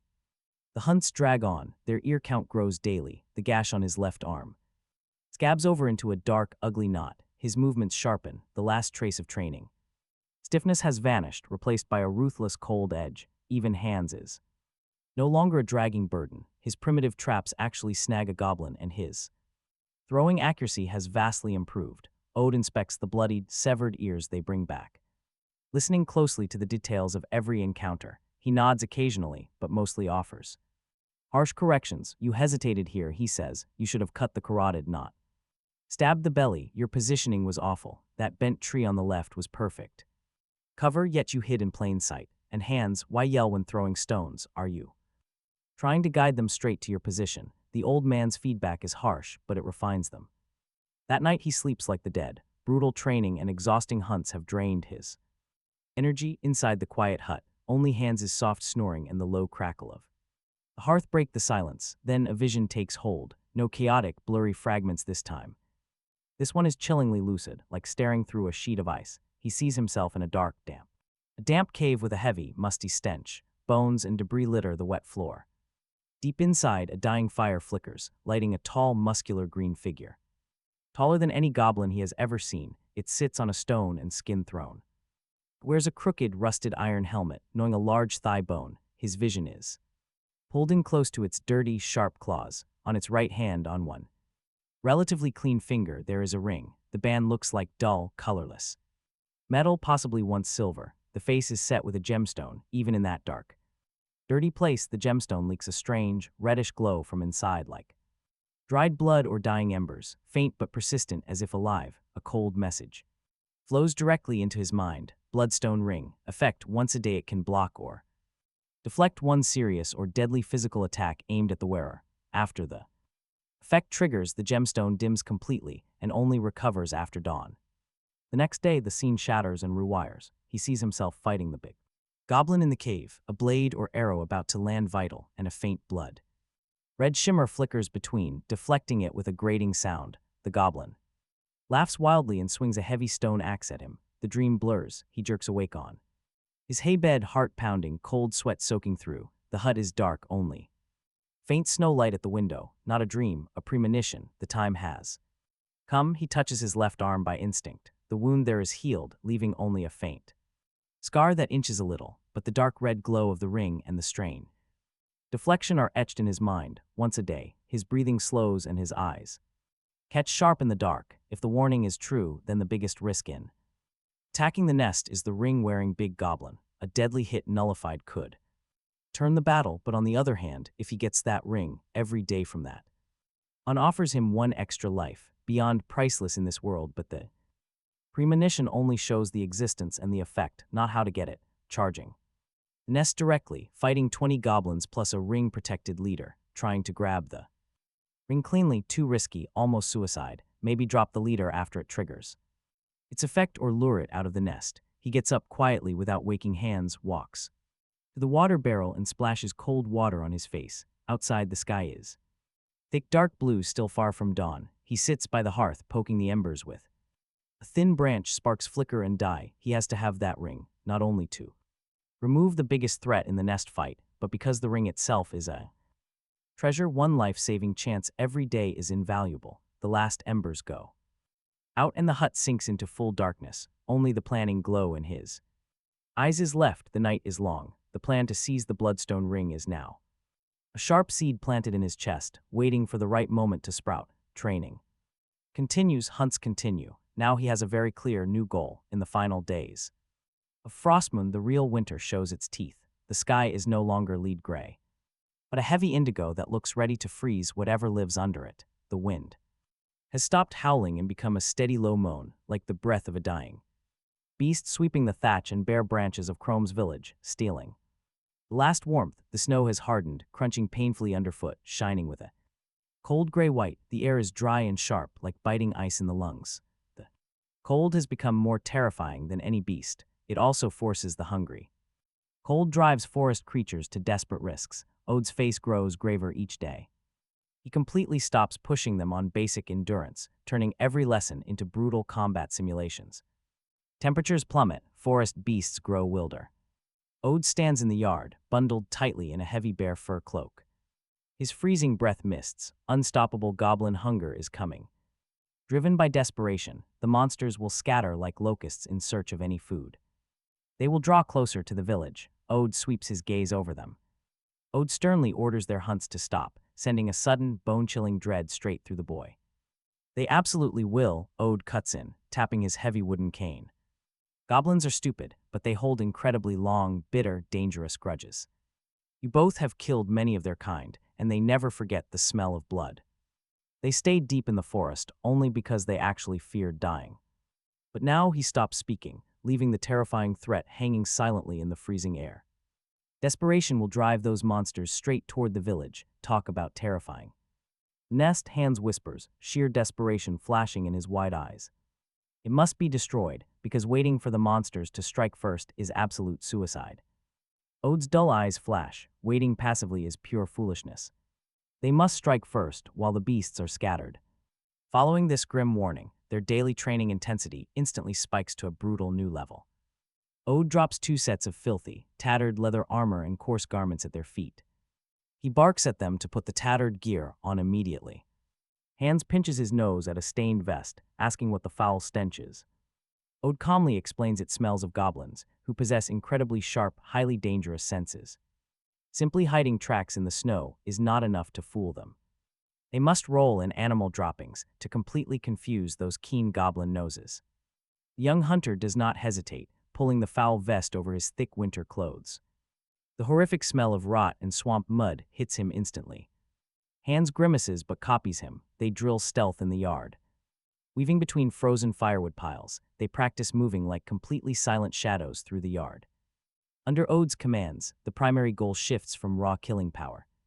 Now they must learn to slip close without a sound. Walk softly but do not tiptoe, Ode barks at them. Press the whole foot down gently like a fox, keeping breath under perfect control. He warns that panting like a bellows will easily get them spotted from 10 steps. Rely on peripheral vision, since goblins love striking from the low shadows. Hands is assigned to diligently watch their blind spots and cover the rear at all times. He must scan both ways, ready to signal at any anomaly. If anything goes wrong, they must sprint to the designated escape point without looking back. Despite dragging his lame leg, Ode constantly ambushes them unexpectedly. Armed with a simple wooden stick, he mimics brutal goblin strikes. Aiming for eyes and ankles, he leaves both young men bruised. Yet they grow faster, learning to remain absolutely calm under pressure. In the terrible odor, they instinctively map out attack paths. Escape routes in chaotic spaces soon become second nature to them. Ode even forces the young hunter to shoot mid-sprint. Ode forces him to shoot against the wind, heart hammering and breath ragged. Marin must calculate the drift. Even at dusk, Ode lights a smoking pile of damp wood. He forces Marin to shoot at moving targets through the thick smoke. The forest does not care. Ode growls under the dull thump of his stick. He warns that Marin might finish a sprint gasping for air and still have to shoot. Through wind, snow, or thick fog, the enemy will not wait. Marin's arms swell and subside. Calluses break and harden repeatedly, yet Marin's arrows find their mark. Even bouncing in the heavy wind and dim evening light, his shots grow remarkably stable. This is more than accuracy. It is forcing the arrow home through absolute chaos. Pings echo, the system updates now. Archery reaches level 4. Yielding improved shooting stability under harsh environments and heavy pressure. His curved knife mastery also rises to level 3. In complex environments, close combat becomes sharper and reflexes much faster. Strength reaches 1.34, agility hits 1.46. Constitution settles at 1.24. This power is not just numbers on a panel. Marin feels his muscles firming up, his sense of danger growing sharper every second. His senses are wiped clean, and watch how much Hands is changing. The fear in Hands' eyes fades, replaced by a cold, tense alertness. His hands no longer tremble on his knife when tracking or setting traps. He shows skill well beyond his age as the snow covers their tracks. Meanwhile, the people of Atram's village huddle indoors against the freeze. Relying on limited firewood, few notice the brutal daily training in the yard. No one notices the strong scent of sweat, blood, and wood on the 2 boys. During a brief break in their training, Ode calls them both inside. The only warmth comes from a flickering fire. Ode pulls out a clay jar. It is filled with a thick, pungent green paste made of boiled herbs. He orders them to apply it on all exposed skin to hide their scent. Made of swamp peat, it works perfectly to mask human odors from goblins. It is incredibly foul and hard to wash off, but they slather it on. The cold, greasy paste feels like a heavy seal on their skin. Ode looks at them and warns that they only have 3 days left. 3 days, they must move soon. The weather is not getting warmer. The goblins are getting hungrier, and they cannot wait for them to attack first. Walking over to the wall map, Ode circles the goblin nest with charcoal. He draws a new route, warning them not to take the frozen creek. The ice is too dangerous and reveals their location. Instead, they must go leeward. There, the thick snow will hide their tracks during their eventual retreat. Goblins are too short to navigate rocky terrain quickly. Ode traces the paths. Hans is ordered to stay at the fork to set tripwires and alarms. Hide here a simple hollow, no matter what happens inside. Unless he hears 3 whistles or sees Marin return, Hans must not budge. Make absolutely no noise, do not enter. His main job is securing the escape route. Hans nods, face incredibly tense. Ode turns to Marin, telling him to go in. He gives Marin a firm look. The main target is the big one wearing a ring. Marin must ignore the others and focus entirely on bringing down the leader. Avoid head-on battles, use speed, find openings, strike once, then retreat, create chaos, the old man warns. He pauses, his gaze sharpening. What they see might be fake. Expect deadly traps or hidden dangers. They must keep their eyes sharp and run if anything feels off. Their lives are worth far more than some ring, more than anything. The young hunter nods, memorizing every single mark on the map and every word. His heart beats steady and strong, not with fear but cold excitement. The real fight approaches. In the small hut, he checks all his gear. His dagger gleams faintly under the light as he touches up the edge. The bowstring is waxed, every arrow tip is meticulously checked. Buckles and stitches are reinforced, and the foul camouflage paste is sealed. Nearby, Hans cleans his knife and checks the rope traps. He silently recites the signal commands. Outside, the freezing wind starts to howl. Outside, tiny snowflakes scratch against the glass like tiny claws. In the distance, the misty forest looms like a sleeping, hungry beast. Now watch, in 3 days, they will willingly walk right into its jaws. They are fighting to survive the winter closing in on their village. First, they must rip out the deadliest threat at their throat. Freezing pre-dawn rain quickly turns to snow, blanketing Chrome's quiet village. Icicles hang from the roofs like the sharp teeth of wild beasts. At the forest edge, thick fog and falling snow reduce visibility to barely 20 steps. The biting wind steals all their warmth, leaving their skin completely numb. Yet in Ode's yard, their daily training is already well underway. There are no loud shouts, only heavy breathing and footprints in deep snow. Wooden sticks and curved training knives clash loudly in the snow. Hans and the young hunter move through the powder in sweat-soaked clothes. The master's harsh demands only sharpen as the days pass. Instead, he leans on the doorframe, squinting as he mutters quick orders. Left 3 behind the tree, the boy darts toward the frost-covered birch. He lunges forward, slashing his sharp knife at the empty air beside him. Suddenly, a cloth-wrapped training stick whips out from the woodpile. It sweeps cleanly past his back, nearly knocking him into the cold snow. A split second slower and it would have hit him hard. Next, the master orders an upwind shot. Hans stands alert at his post, drawing his bow back with massive effort. Though his fingers are completely stiff, the arrow flies anyway. It misses the frozen target by 2 feet, but his reaction is dead on. Retreat, line B, break, Ode barks, his commands sharp as ice shards. Faking one last strike, the young hunter crouches low without a single doubt. He slips backward along a hidden track he marked in the snow. Hans tosses a wooden block to create a loud distraction.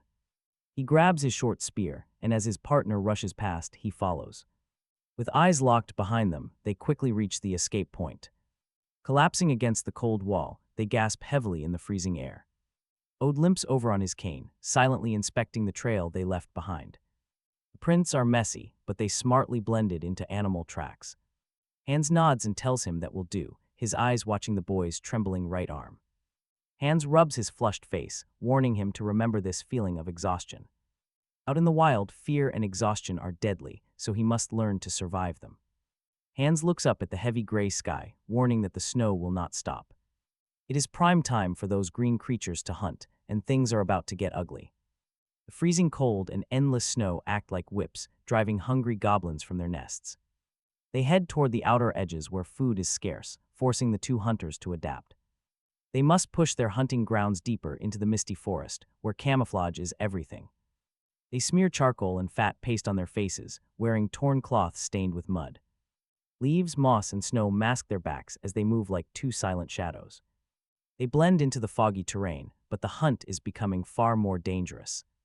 Goblins no longer roam in pairs, often traveling in packs of 3 or 5. They search every corner, rummaging through rotten roots for anything edible. The beasts dig into snow nests and claw frozen soil looking for insects. Their sharp, greedy screams echo loudly, showing how desperate they have become. During a quiet ambush, the young hunter's arrow pierces a lone goblin's neck. But the creature's dying shriek immediately alerts 3 more beasts nearby. They retreat while fighting, using preset tripwires and snowballs stuffed with sharp flint. Hans hurls them to slow the chase, while the boy's curved knife blocks a heavy club. The impact numbs his hand, and his blade chips against the enemy's stone axe. Another day, they are tracking 4 goblins and nearly walk into a second ambush. Only his sharpening senses, a sudden mix of sight, hearing, and pure instinct, save them. He manages to grab Hans' arm just in the nick of time. They freeze behind ice-crusted bushes, holding their breath as green figures search nearby. The beasts growl and rummage through bushes less than 10 steps away. Every single encounter feels like a direct, brutal dance with death. Whispering arrows, heavy blade clashes, and their own pounding hearts fill the silent woods. The freezing cold and constant tension continue to hammer their frayed nerves. Injuries accumulate, a stone cuts the boy's arm, and Hans' forehead is grazed. Yet their eyes grow steady, becoming much calmer and sharper. Meanwhile, the status panel updates constantly, pushing his archery to level 4. He banks over 300 experience points, gaining speed and decisiveness. His curved blade mastery reaches level 3 as experience climbs higher. Fighting off multiple enemies makes his footwork and counters much smoother. His strength reaches 1.35, while agility hits 1.47. Spirit climbs closer to 2.11, his focus sharpening under pressure. Even Hans unlocks follower entries, gaining short weapon mastery at level 1. He also acquires wilderness survival and alertness, both at level 1. The bag of goblin ears grows heavy, but he feels no joy. The goblin hordes are encroaching, now less than 3 miles from Krona's. That is definitely not a good sign. One afternoon, the snow finally stops. Though the sky remains gloomy, they push upstream along a freezing creek. Finding higher, sheltered ground, they spot fresh deer tracks in the area. Rocky cliffs and sparse conifers surround them, with only the wind breaking the silence. He silently signals Hans to keep watch, stepping carefully onto the crunching snow. Something is wrong. Sharp scratches scar the snow, and they are definitely not from small animals. They slow down, hiding behind rocks and trunks to creep forward. The tracks are fresh, not yet frozen over. He spots them, messy markings far deeper than goblin tracks showing clear canine paw prints. There are at least 6 or 7. Sizable beasts, wolves. He crouches to inspect them. The trail leads upstream. Along the creek, vanishing behind a pile of boulders, he creeps closer, using his knife.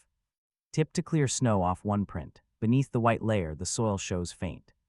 Dark red stains, old, frozen blood. More than one group is here, Hans whispers, pointing toward another set of smaller, scattered footprints. They are goblin. Both trails cross and overlap on the open ice nearby. The snow is heavily trampled, littered with tufts of gray-black wolf fur and a torn green rag. They met, he whispers softly. Since there are no fresh bodies, the fight was not full, or one group fled fast, but the prints, fur, and cloth make it clear they did not pass quietly. Talk about bad news. Goblins and wolves too. Starving winter predators sharing the exact same territory. Dark realization begins to take shape in his mind. Ode said goblins hold grudges and only respect strength, but wolves hold grudges even harder during lean seasons. Since these two sides have already clashed, he signals Hans to fall back. They retreat to a windbreak overlooking the valley. Hans asks if he is thinking the exact same thing. Hans is sharp, reading his brother's tense face. The pack is angry. He looks upstream, where jagged rocks and rough terrain make an ideal den. The goblins are getting pushed closer to the human village. Food is harder to find. They ran into the wolves here and took some losses. Hans follows his thoughts instantly. When two enemies fight, the third party benefits. That old village wisdom, but how can they force a clash? Aren't wolves far fiercer than goblins? Hans swallows hard. No need, his brother replies flatly. They've already clashed. They just need to add fuel to the fire. When the beasts meet again, they will help things along, but first they need information. pack size the alphas. Habits the den location, goblin patrols, and how interested those squads are. In this frozen valley, most of all, if that ring-wearing giant goblin can be lured out over the next 2 days, their plans quietly shift. They still hunt lone goblins, but far more secretly, leaving 0 human traces and using knives instead of arrows whenever possible. Meanwhile, they watch the valley in the nest from a safe distance. The wolf pack runs 8 to 10 strong, small but incredibly vicious. The alpha is a massive gray-black male with a notch in his ear and a killer instinct. The wolves have claimed a hidden rocky crevice upstream as their temporary stronghold. The goblins are clearly interested in this territory, at least twice they spot squads of 5 or more carrying crude ropes and sharpened stakes trying to set traps near the valley. They are aiming for the wolves or any creature coming to drink, but the wolves are too alert and the plans fail. Instead, there are signs of brief clashes, broken traps, and wolf markings left as stern warnings. Tension between the two groups mounts under the pressure of a starving winter. At night, he maps out everything they have seen so far. A bold, incredibly risky plan begins to take shape. It depends heavily on timing on each faction's habits, a stroke of luck, and the pure nerve they will need to survive this. He crouches at the edge, checking a crude, homemade fire bomb wrapped in dirty, worn cloth. It is a broken clay jar tightly packed with resin and oilcloth. Then he carefully examines 2 small bags of foul-smelling powder that Odd handed over. This mixture of dried beast dung and pungent herbs can trigger any animal. Odd had warned him with flat, lifeless eyes that this stuff can attract beasts too. Use it however you see fit, the old man had muttered. He packs the mixtures away. Stashing the firebomb, he looks out toward the dark, fog-choked forest. He tries to peer through the thick, frozen mist toward the cave holding that mysterious red ring. A brutal clash is about to ignite between wolves and goblins as snow falls again. The freezing winter wind finally blows. Everything is set, and they just need the perfect storm. 3 days after the blizzard ends, a sickly yellow hue stains the evening sky. It looks like dirty, smoke-stained parchment. Suddenly, the freezing wind dies down. An oppressive, heavy silence settles over the trees. The entire forest seems to hold its breath. He and Hans lie flat behind a snowbank, barely 100 paces from the camp. They stay completely hidden from freezing wind, draped in rough, heavy mud-stained cloaks. The white clay helps them blend seamlessly into the deep drifts. Biting down on wooden strips to keep their teeth from chattering, they breathe silently. After 2 long, grueling days of careful recon, their deadly trap is finally ready to spring.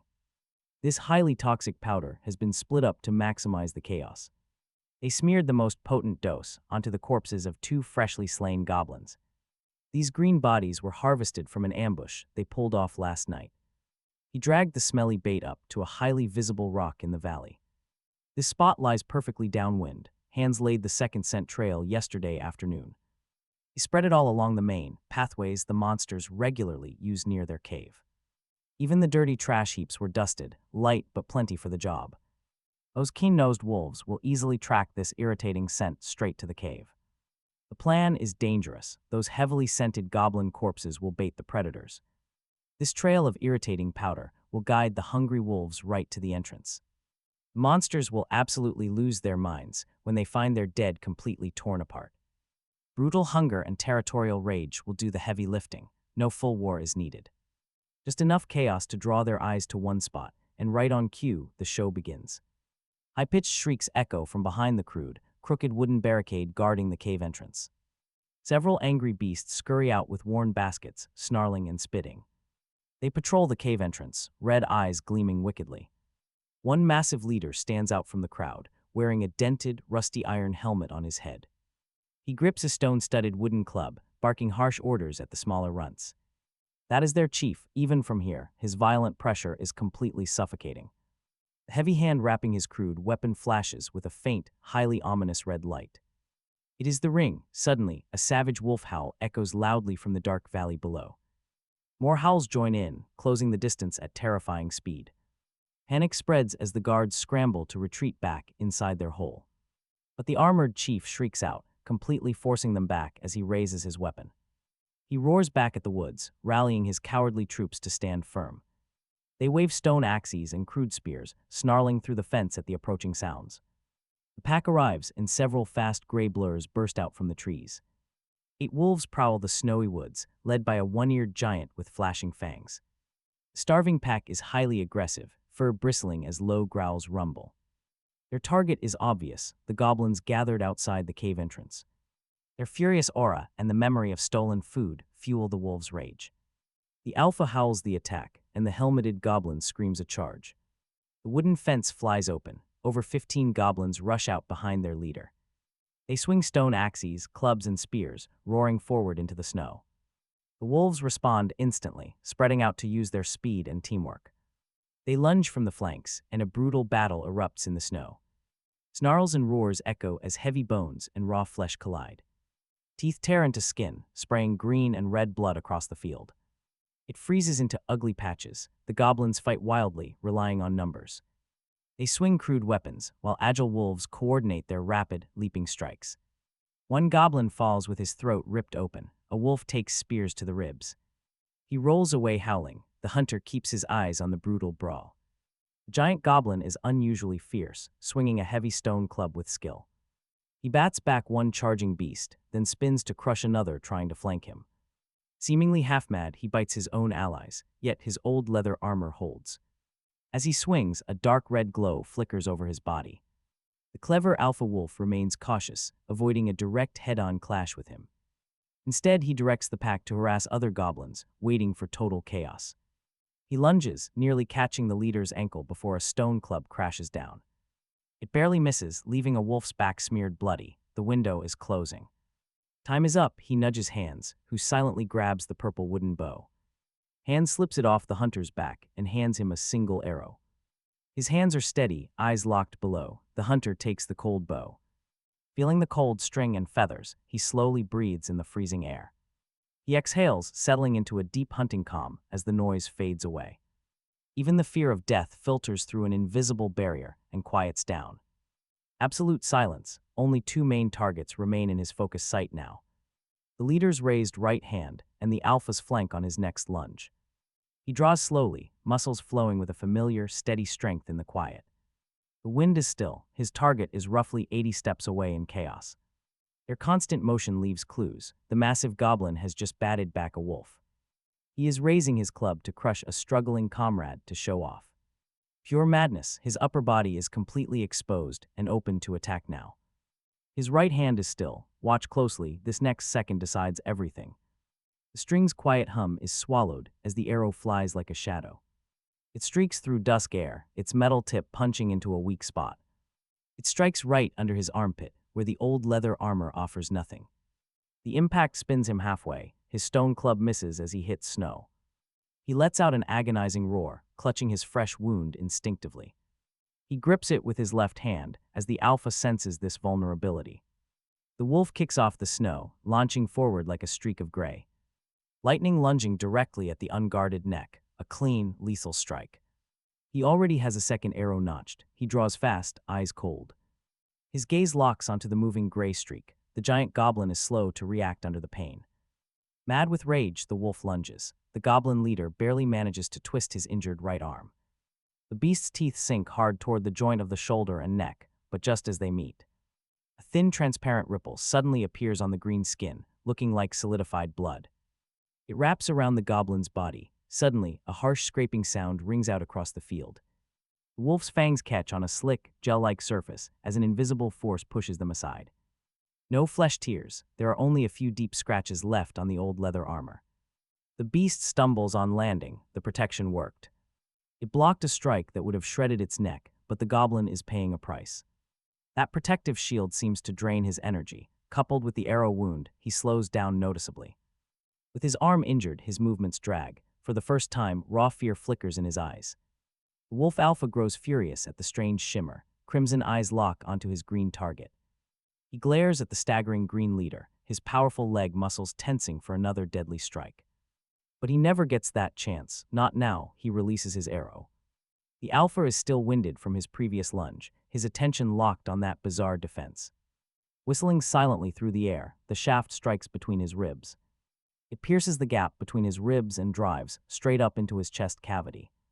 His mighty charge turns into a useless stumble, hitting the snow. He twitches and gasps in agony. Thick crimson blood begins pouring from his mouth and nose. Flowing blood quickly stains a wide patch of snow. Instantly, the wolf pack descends into chaos. Ripped away instantly, the pack's entire command structure falls apart. Several terrified wolves begin to panic, retreating into the trees with anxious whines. Stunned, the remaining goblins watch their powerful leader get shot. Then they witness the terrifying alpha get slaughtered by arrows from an unknown, unseen source. Fear spreads among them like a plague. The goblin leader endures his agonizing pain and screams. He shrieks a retreat, dragging his injured arm as he runs terrified toward the nest entrance. All dignity evaporates. Against this deadly unseen threat, they have absolutely nothing.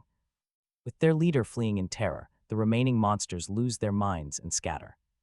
Many panic and dash into the dark cave, while others run wildly into the thick woods. They drop their crude weapons in terror. The remaining wolves let out a few reluctant howls. Tails tucked, they quickly drag away the alpha's lifeless body into the dark. They vanish into the darkening forest. Just minutes ago, this snow was a bloody battlefield. Only cold corpses and frozen crimson patches remain. Silence drops heavily. The young hunter lowers his bow slowly, his arm trembling from those 2 rapid draws. He stares at the dark entrance. The goblin leader fled in panic. That magical ring is likely still on his finger, but the cave's interior remains a mystery. Whispering to Hans, his voice is dry from holding his breath. Stay here, just as we agreed. Listen closely for 3 short whistles, or simply wait for him to emerge. If any fleeing monsters approach, scare them off with the bow, but do not fight. Hans whispers back, his voice tense but firm, as he notches an arrow to watch the area. The young hunter draws his curved dagger, slings his bow, and glides down the snowy slope. Moving like a silent ghost, he crosses the bloody clearing and reaches the dark cave entrance. Shattered wood and debris lie everywhere, the fence completely ruined. Those frantic screams fade quickly, replaced by a suffocating stench of rot and blood. A foul stench hits his nose as he slips inside. The narrow entrance quickly opens into a natural cave spanning roughly 30 to 40 square meters. The light here is incredibly dim, with only some daylight from the entrance and a faint glow from deeper in, maybe glowing moss or another strange light source. The floor underfoot is damp, muddy, filled with bones, broken junk, and filth. He scans the dark, no ambush signs. Just cold, burnt-out campfires and scattered trash. The goblins who fled earlier must have retreated further into the pitch-black tunnels. Suddenly, his eyes lock onto a slightly raised stone platform right in the middle. Beast hides cover it, alongside some shiny trinkets, dozens of weathered silver coins, some coppers, and a handful of cheap, low-grade gems, rusted metal scraps, and a few dirty pouches that were probably stolen from human victims. This is clearly the leader's seat and loot pile. In the panic, they had no time to carry everything away, yet the ring is missing. His chest tightens. Did the leader take it deeper into the dark? Look, you know that chasing a wounded, ring-shielded leader through these unknown tunnels is suicide. He prepares to dig through the pile when a sudden, agonizing shriek echoes from deep inside the cavern, cutting off instantly as if they were choked. Then, several more distant, terrified screams fade into nothing. Something is seriously wrong. He drops the search and prepares to move. He sweeps the silver and pouches into his satchel, using his blade, then snatches 2 heavy black stones that hint at a metallic properties. The entire sweep takes less than 5 quick breaths. Just as he pivots to escape, a dim crimson glint catches his eye near the broken corner of the platform. Crouching down, he brushes dust and tiny bones aside with his knife tip. There it is. The metal band is filthy, smeared with a thick streak of green blood. The gemstone looks lifeless and dark, save for a tiny speck of light flickering inside like a dying ember. It lies there in the dust, seemingly ripped off or dropped. He doesn't hesitate, scooping the ring with his blade directly into his palm. It feels icy to the touch, carrying a strange texture that feels like neither stone nor metal. Rather than putting it on, he wraps it in a scrap of soft leather and tucks it deep under his heavy armor before sprinting back toward the exit. Stepping outside, freezing wind. Hans is still keeping watch, visibly relaxing the moment he sees him emerge. There is no time to waste. He blows a sharp, frantic signal to retreat. Not the standard 3-whistle blasts, but the emergency signal. They sprint along their planned escape route, leaving the goblin-infested valley far behind. Hans slides down the snowy slope right after him. Neither of them dares to look back. As night falls and the snow thickens, they disappear quietly from the edge of that blood-soaked forest. Only when they are certain that no enemies are tailing them do they stop behind a massive boulder, gasping. he slumps against the frozen rock to open his bag. Inside are roughly 30 mismatched silver coins. Couple of grimy pouches holding bent copper, dull glass beads, and 2 small or chunks, 1 poor quality iron, 1 copper, both practically worthless, but the real prize is that leather-wrapped ring, resting warm against his chest. There is no victory celebration here, only the raw exhaustion of surviving the bitter cold and the heavy weight of the ring in his hand. They set out for an adventure, fought a brutal battle, and put fatal arrows exactly where they needed to go. They neutralized the danger threatening the village, secured some desperate coin, and walked away with an artifact that could change everything. He stares out into cold wind sweeps over Chrome's village, where faint lights flicker in the dusk, driving snowflakes against his sweaty face. This brutal struggle for survival never stops, but now he has one more chip on the table. He packs up, patting hands on the shoulder, and tells him it is time to go home. Together, they merge into the snowy night, heading toward those distant lights. Behind them, the forest sinks into absolute silence, as if that bloody battle never happened, only the blood-red ring tucked against his chest hints that something invisible has begun to turn. By the next morning, before they set out, Ode unexpectedly says a few extra words. His gaze sweeps the purple wood bow on his back. Wolves hold grudges, especially when the alpha is dead. They either scatter or wait until they regain strength, find a new, fiercer leader, and come back for him in the village. Wolves are tough and stubborn. If he cannot put one in the head, put it in the guts. The multi-tipped arrow is for his safety, not for showing off. Use it only when needed. They head into the forest. The blood stains from yesterday have mostly been covered by fresh snow, but the messy footprints, drag marks, and scattered fur remain clear. The wolf tracks are no longer neat. They look panicked and scattered, splitting into several groups. Most ran deeper into the woods, while a few stubbornly headed upstream toward the creek and their den. Some wolves are still here or have come back. Hands whispers, pointing at the fresh claw marks. He crouches. The prints vary in size, showing only 3 or 4 wolves. The strides are faint, with occasional drops of blood, injured or weaker ones. Near the den, he judges. They follow. Tracking wounded animals demands extra caution. They move slow and quiet through snow-covered rocks and deadwood. He leads, with his bow half drawn and an arrow on the string, his eyes hawk-sharp on every shadow. Hands follows closely, short knife out, ears straining in all directions. Upstream in the valley, the terrain steepens, with jagged rocks forming a small, sheltered snow valley. The footprints hesitate here before finally disappearing between 2 large leaning rocks. The gap is narrow and dark, smelling faintly foul.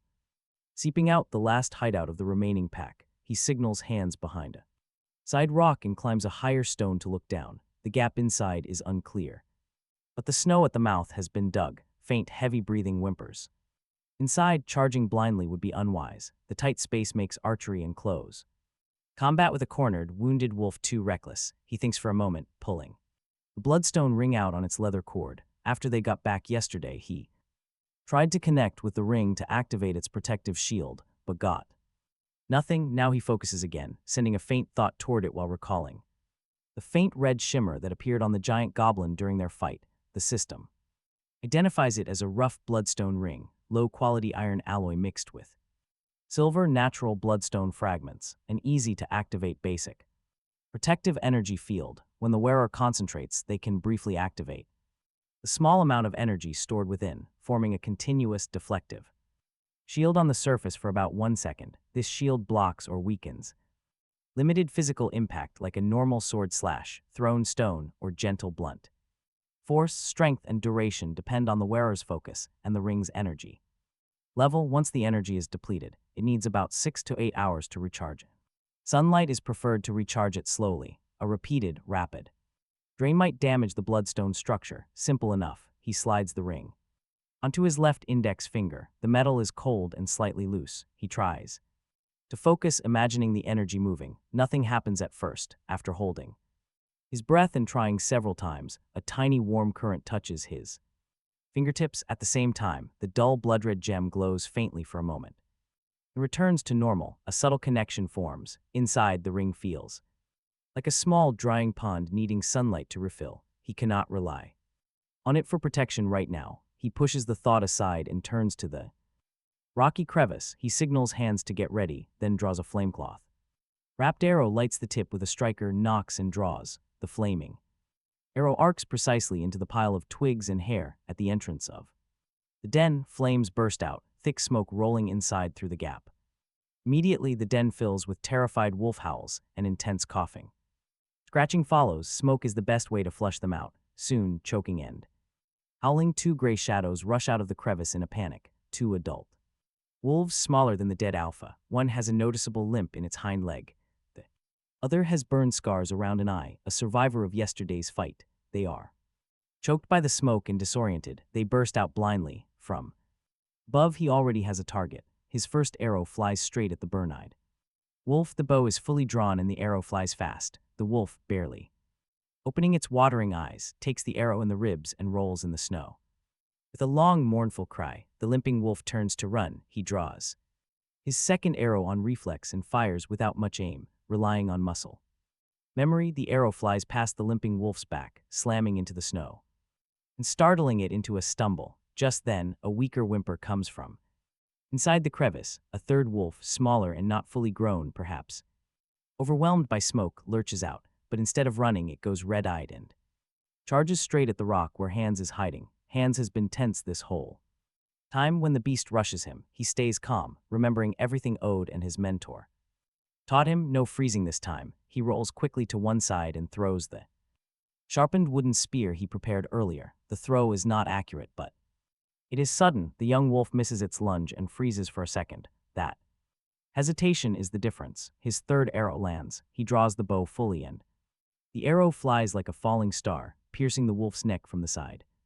3 wolves, 2 dead, 1 badly wounded. The burn-eyed beast is still struggling in the snow but is not going to survive. The fight starts and ends in a flash. Only dying howls and the crackle of burning twigs remain. He jumps down, checking carefully around the crevice to confirm nothing else is moving.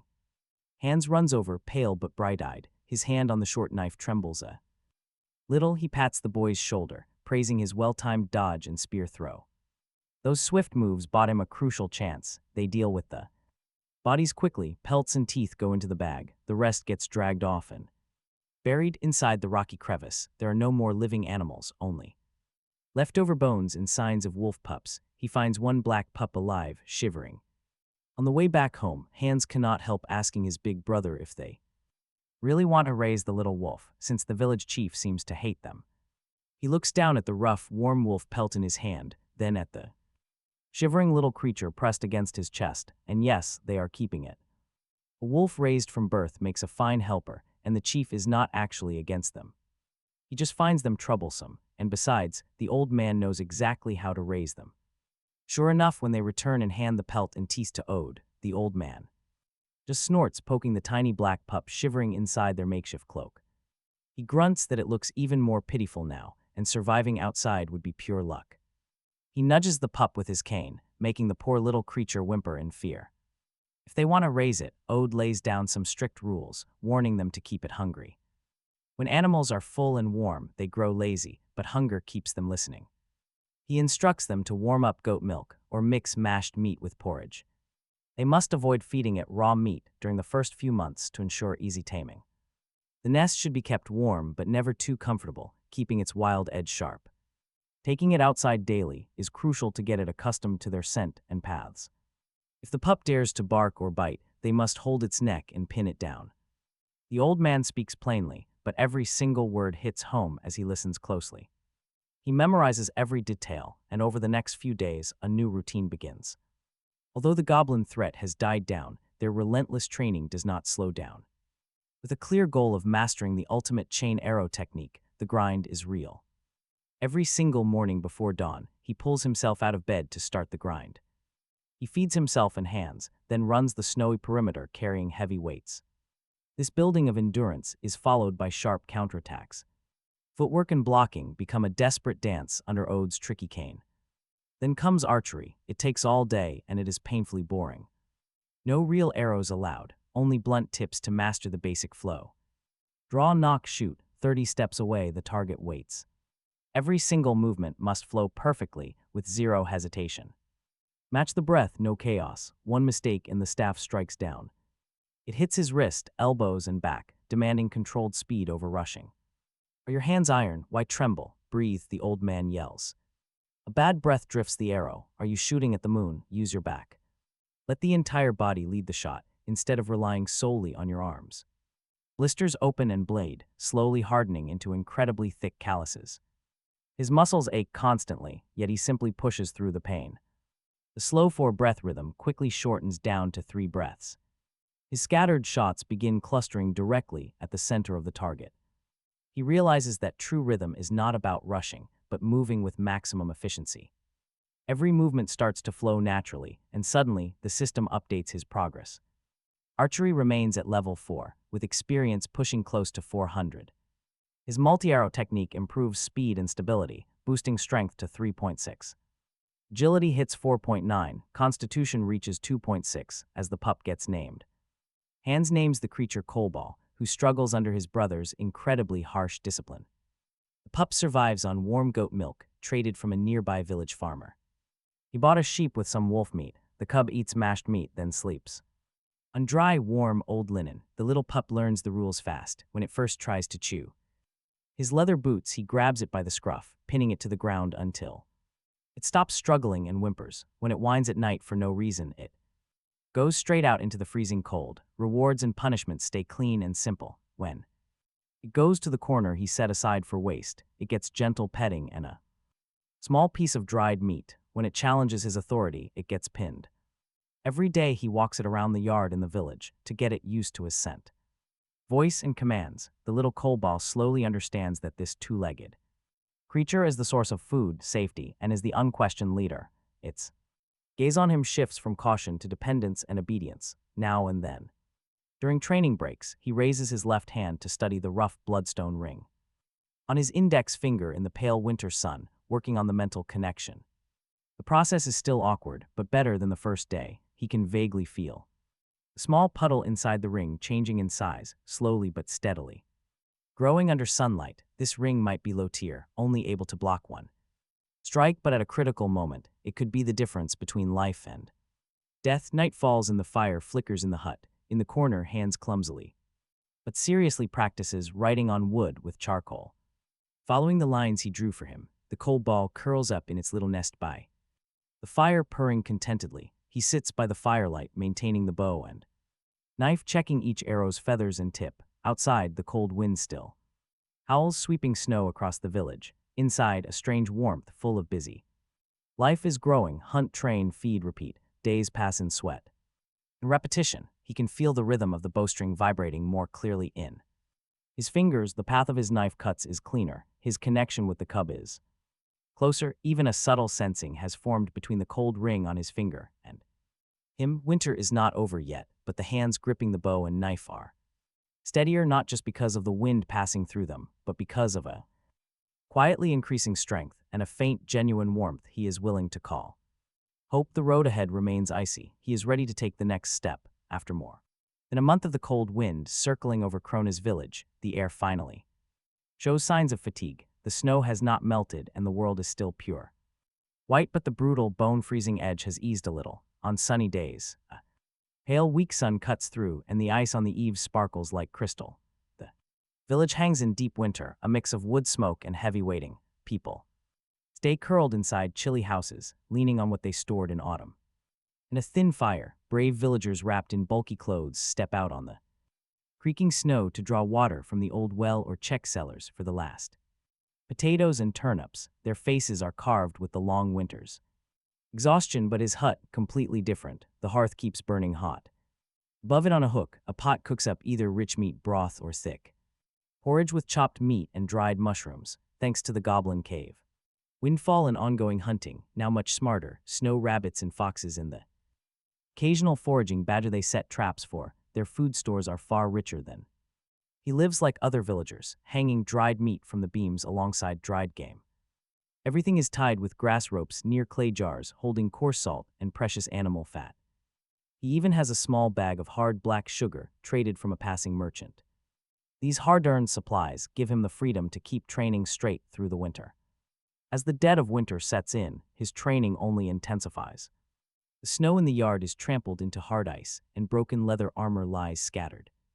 Lashed to stakes, the targets are replaced constantly, covered in deep cuts and arrow marks. Ode is determined to grind every last bit of hesitation out of the boy. With winter ending, his chain arrow practice gets more brutal as Ode stops using fixed targets. Instead, Hans runs around the yard and walls, hiding behind piles of firewood. He suddenly pops his head up in a torn hat, forcing the young archer to judge and aim instantly. He must shoot 3 arrows in rapid succession within an incredibly tight window of time. Each shot must pass close to marked spots near Hans without actually hitting the boy. Close enough to scare a goblin. Quick, faster. Will the enemy ever stand still? His waist, is it made of wood? Turn, aim where your body points. Breathes 3 arrows in one breath. Don't hold it for too long. Exhale. The shouting and dull staff thuds finally fade into the background. His calluses thicken into another layer as his raw thumb scabs over. The skin turns rough and tough, but his shooting motion becomes beautifully smooth. Drawing, knocking, pulling, and releasing in a flowing rhythm like drifting clouds. The interval between his shots drops from over 3 breaths to nearly 2.5.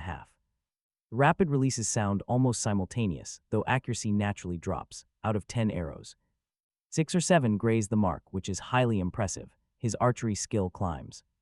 Near level 5, showing vastly improved stability against fast-moving targets. This rapid rhythm is turning into pure muscle memory. Meanwhile, his curved sword mastery climbs into the middle of level 3, making his complex dodges even stronger. Strength reaches 3.7, agility 5.1, and constitution 2.7. Then, an invisible stagnation quietly settles over him. He can still feel his strength. Raw speed and agility, steadily improving through his relentless daily drills. Yet his progress is slowing down, turning sticky like hitting an invisible wall. No matter how hard he pushes, he gains 0 ground. Every grueling session leaves him aching, but that clear feeling of progress is fading away. His body has adapted and now desperately needs a more intense challenge, a hotter forge for a new edge. He has hit a bottleneck. Ode previously mentioned that while skill refinement starts fast, past a certain point it requires drawing blood and facing real danger. Survival, pushing every ounce of potential against death just to break through. Regular training is no longer enough. During a quick break, he wipes off sweat, watching Hans chop wooden stakes before looking toward the distant, silent forest. He suddenly addresses the village chief, proposing that once the snow melts and roads clear, he plans to head to Whitestone. He pauses as Ode turns his dull yellow eyes toward him, asking if it is to sell hides. To register as an adventurer, he replies calmly. The yard goes dead silent. Even Hans stops chopping and turns around, absolute surprise written on his face. Ode remains silent, slowly sharpening his dagger with a steady, rhythmic scratch. Ode asks lazily if he cannot stay in the village anymore. The young man shakes his head. The village is great, he admits, but it is just too small, pointing to the bow and knife. What Ode taught him, killing goblins and fighting wolves, was definitely enough. But now he wants to see a bigger world and face much stronger enemies. He pauses, wanting to see just how far his current skills can take him. He also wants to give Hans a better future, making the boy's eyes instantly light up.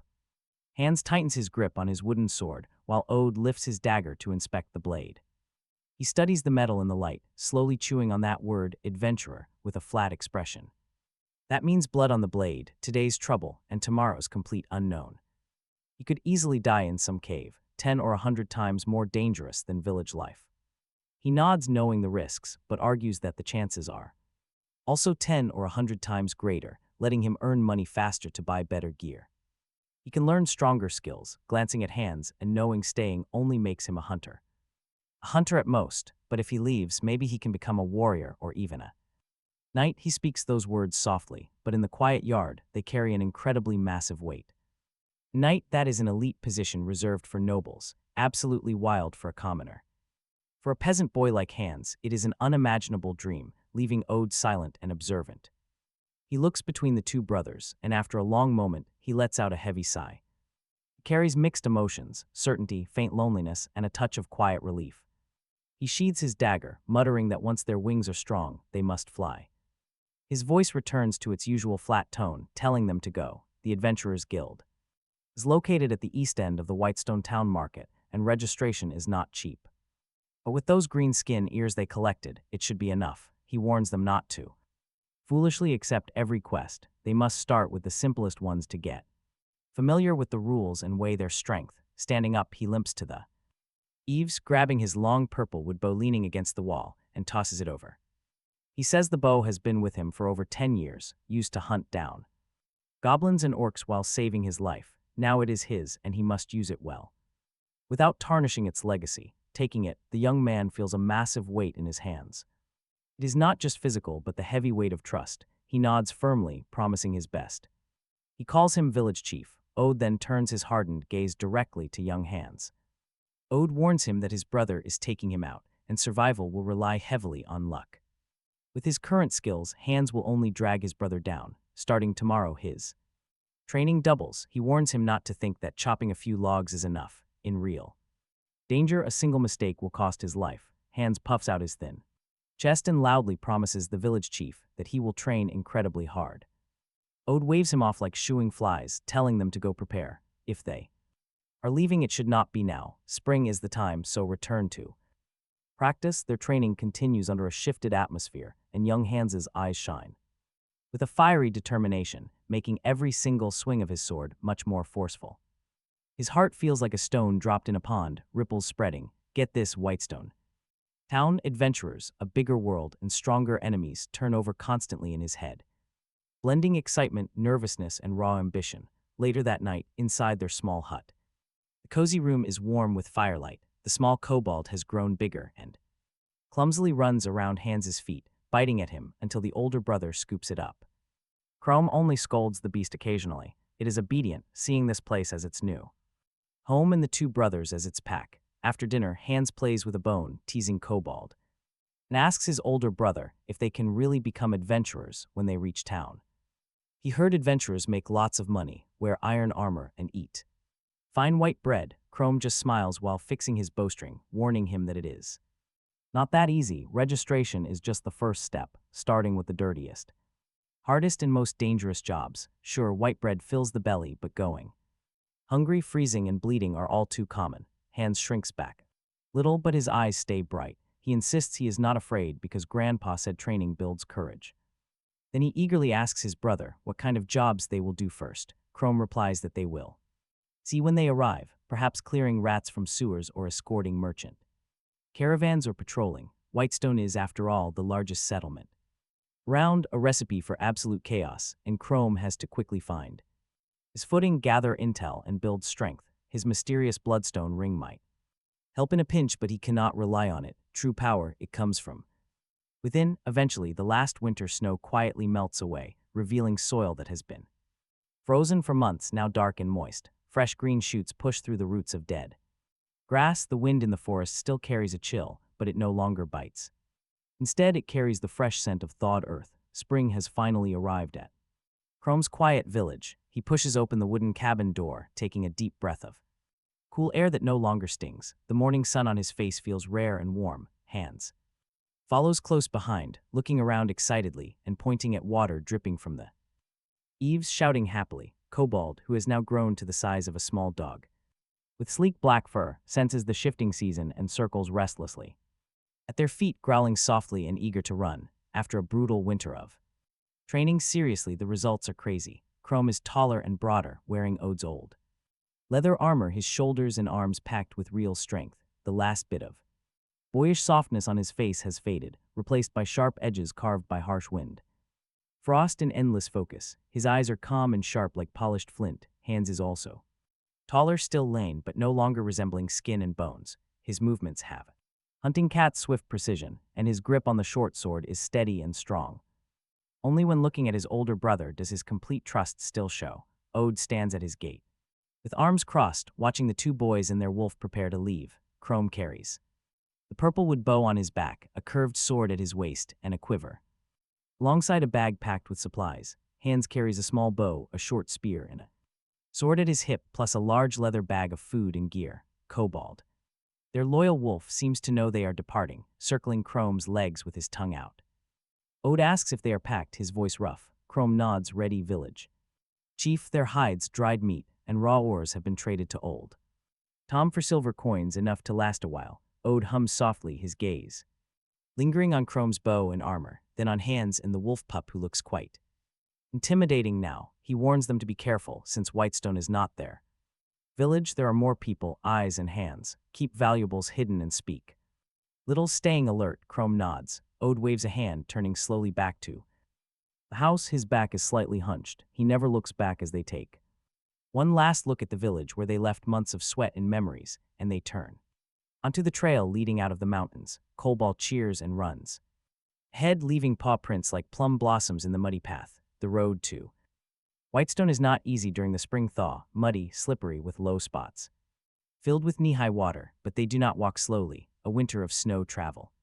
And weight-bearing made this kind of road much easier. The pup is full of energy, darting back and forth into the bushes to startle a few early spring birds 2 days later in the evening. As the setting sun paints the western mountains golden red, they finally see the outline of Whitestone town. It is built along the mountainside, surrounded by tall walls. The walls are not new. Many spots show repairs and weathering, moss and stains, but they are thick and solid with simple watchtowers on top. Honestly, this town is absolutely massive, easily 10 times larger than Chrome's. Rows of gray-black roofs packed together with a few tall stone buildings with pointed tops reaching upward. A complex smell drifts in the evening breeze, mixing cooking smoke and animal waste with forge coal fires and greasy food. This is Whitestone town, the only place within 100 miles that can be called a town, where adventurers, merchants, craftsmen, and refugees gather. They pay the town entrance fee of 2 copper per person. Cobalt gets a longer look from the guards, but no trouble, and they step inside. The road becomes uneven, broken stone lined with crooked wooden houses. Dim lights and noisy voices spill from open doorways. The tavern sign creaks in the wind. The blacksmith's hammer rings out. The air smells of cheap beer and roasted meat. People bustle in different clothes, hunters in thick furs, dirty linen-clad, commoners, well-dressed folks with swords at their hips, accents and shouts, bargaining and drunken mumbling, all weave together into rough, lively market noise. Hans's eyes widen and he sticks close to him. Cobalt seems a little nervous from the crowd and strange smells, snuggling close to his leg with soft growls, watching everything carefully, following Odo's rough directions. They avoid the busiest main street and turn into a narrow, damp alley. At its end stands a crooked 2-story wooden building that looks like it could fall at any moment. A blackened wooden sign hangs outside, rough mug carved on it and blurry words below it reading "Flea and Ale." They push the door open and warm, foul air hits them. Cheap alcohol, sweat, mold. The room is dim. 7 or 8 greasy wooden tables, a few customers dozing or whispering in corners. Behind the counter, a bald, red-nosed old man wipes glasses with a dirty cloth. Staying the night, he asks, eyes dull. Scanning the two of them, his gaze lingers on Cobalt. People and dog, 20 copper a day includes breakfast, black bread and oatmeal. Pay first. He counts out 40 copper and places them on the greasy counter. 2 nights, the dog does not enter the rooms, it stays in the yard. The old man takes the money and throws over 2 rusty brass keys. 2 rooms at the very back upstairs, the stable and water well are out back in the yard. You will have to manage yourselves. Some noise at night is fine, do not break anything. The room is small and cramped.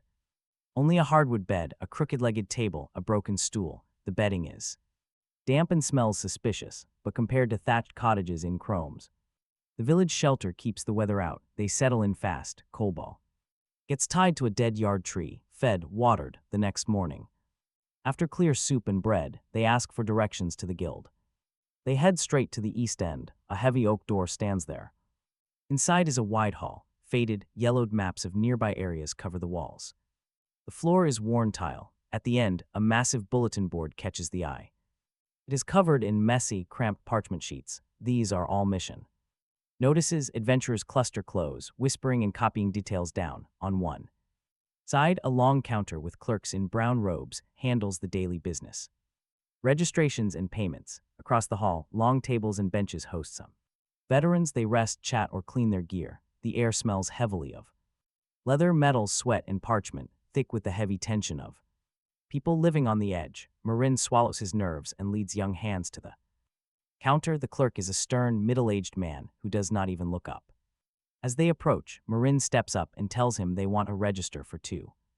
He places 20 silver on the wood, equal to 10 complete goblin ears, and drops 5 clean, wrapped goblin ears right beside them. The clerk finally looks up. He glances at the coins, then straight at them. His eyes linger briefly on Hans's young face. No questions. Instead, he slides over. 2 rough registration forms and 2 cheap feather pens. Write your name, age. Skills and references. Sign with a thumbprint. Simple enough. Marin fills his out. 17 years old, skilled with bow and curved sword, from Chrome's village, recommended by their retired guard officer Ode. Hans quickly fills his form out next, following Marin's guidance. Hans, 16 years old, skilled in scouting and support from Chrome's village. Companion, he presses his ink-stained thumb down, and the clerk sweeps them back. Man logs their details in a sheepskin book, then he pulls out 2 thin iron tokens from a drawer. They are stamped with a crossed sword and shield design. In a small letter F, he hands them over with 2 small, cheap notebooks. Of poor paper, these are their F-rank certificates and adventurer's logs. Do not lose those, they will need them to accept, complete, and claim. Rewards for quests and sometimes even for lodging. The logbook tracks tasks. And expenses, the guild checks them occasionally. F-rank rookies can only accept F-rank and some E-rank quests, with 10% of the reward going to the guild. To level up, they must complete enough tasks at their current rank, then pass a guild evaluation. The rules are on that wall. On the second floor, items can be appraised for a fee. He pushes their gear over and gets right back to work. Marin pockets the cold iron token and the simple log, and just like that, they are at the absolute bottom of this dangerous profession. The 2 of them walk to the quest board, covered in sheepskin. Papers in charcoal and ink. Each lists requirements, rewards, and deadlines. The handwriting is messy, some even showing crude sketches, most F-rank. Quests are totally trivial. Clear the rat problem in the east sewers. Must bring at least 20 rat tails. Reward is 15 copper each. Collect 10 silverleaf herbs with full root systems. Reward is 20 silver. Assist the night watchman. Patrolling the south wall pays 6 silver a night. Garbage money. Tedious and exhausting work. E-rank quests look way more promising. Eliminating goblins in the abandoned mine outside town. Under 10 targets, they pay 50 silver each, plus extra for any ears. Then there is a merchant caravan to Black Creek Village. 50 silver a day, or investigate weird noises in the Western Forest. That Western Forest quest pays 80 silver, and he scans the notice board very quickly. He needs cash fast and some real combat experience. Investigations, too unpredictable, but goblin hunting actually pays decent money. Goblins and gnomes are close relatives, so he knows their habits very well. Still, abandoned mines are complex, far worse than a cave. As he ponders, a rough voice speaks up. Hey newcomer, looking for work. He spins around and finds 2 heavily armed, battle-hardened adventurers standing right beside him. The speaker is a tall, bald man with heavy half-plate and a terribly scarred face. Carrying a massive axe, he looks him over alongside his shorter ally. Beside him stands a sturdy companion with dark skin, pointed ears, and very thick lips. Clearly carrying orc blood, he sports a shield and a war hammer. Both look experienced. They radiate a fierce, brave aura.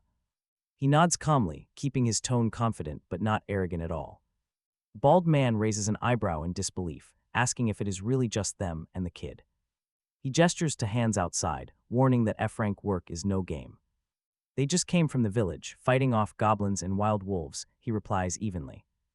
No fear, no bragging. The bald man looks genuinely interested. The bald warrior trades a quick, meaningful look with his silent half-orc partner nearby. They are looking for a temporary partner to clear out some goblin nests nearby. It is clearing goblin nests in the valley, with about 20 targets. With just 2 of them, things are a bit tight, so they want him to join. The pay will be split by contribution. He quickly weighs the offer. 20 goblins is no small number, but they have 2 highly seasoned veterans leading them. With Hans and him supporting from behind, the risk is actually manageable. The reward will easily blow any F-rank payouts out of the water. Teaming up with experienced adventurers is definitely the perfect way to learn the ropes fast. He asks about the details, and the bald man points to the board. The parchment details an urgent quest to clear out goblin nests in Black Claw Valley. It is located northwest of Whitestone Town, with up to 25 goblins expected inside. The guild requires a 4-person team and offers 5 gold total. The reward is split by contribution, with extra cash for goblin ears. Each adult goblin ear can be exchanged for 2 silver, with a 10-day deadline set. Issued by the guards, 5 gold, it splits nicely 4 ways. That translates to over 1 gold each plus ear bounties, easily beating Efrank work entirely. The bald man presses him, saying the listing has been up for 2 days.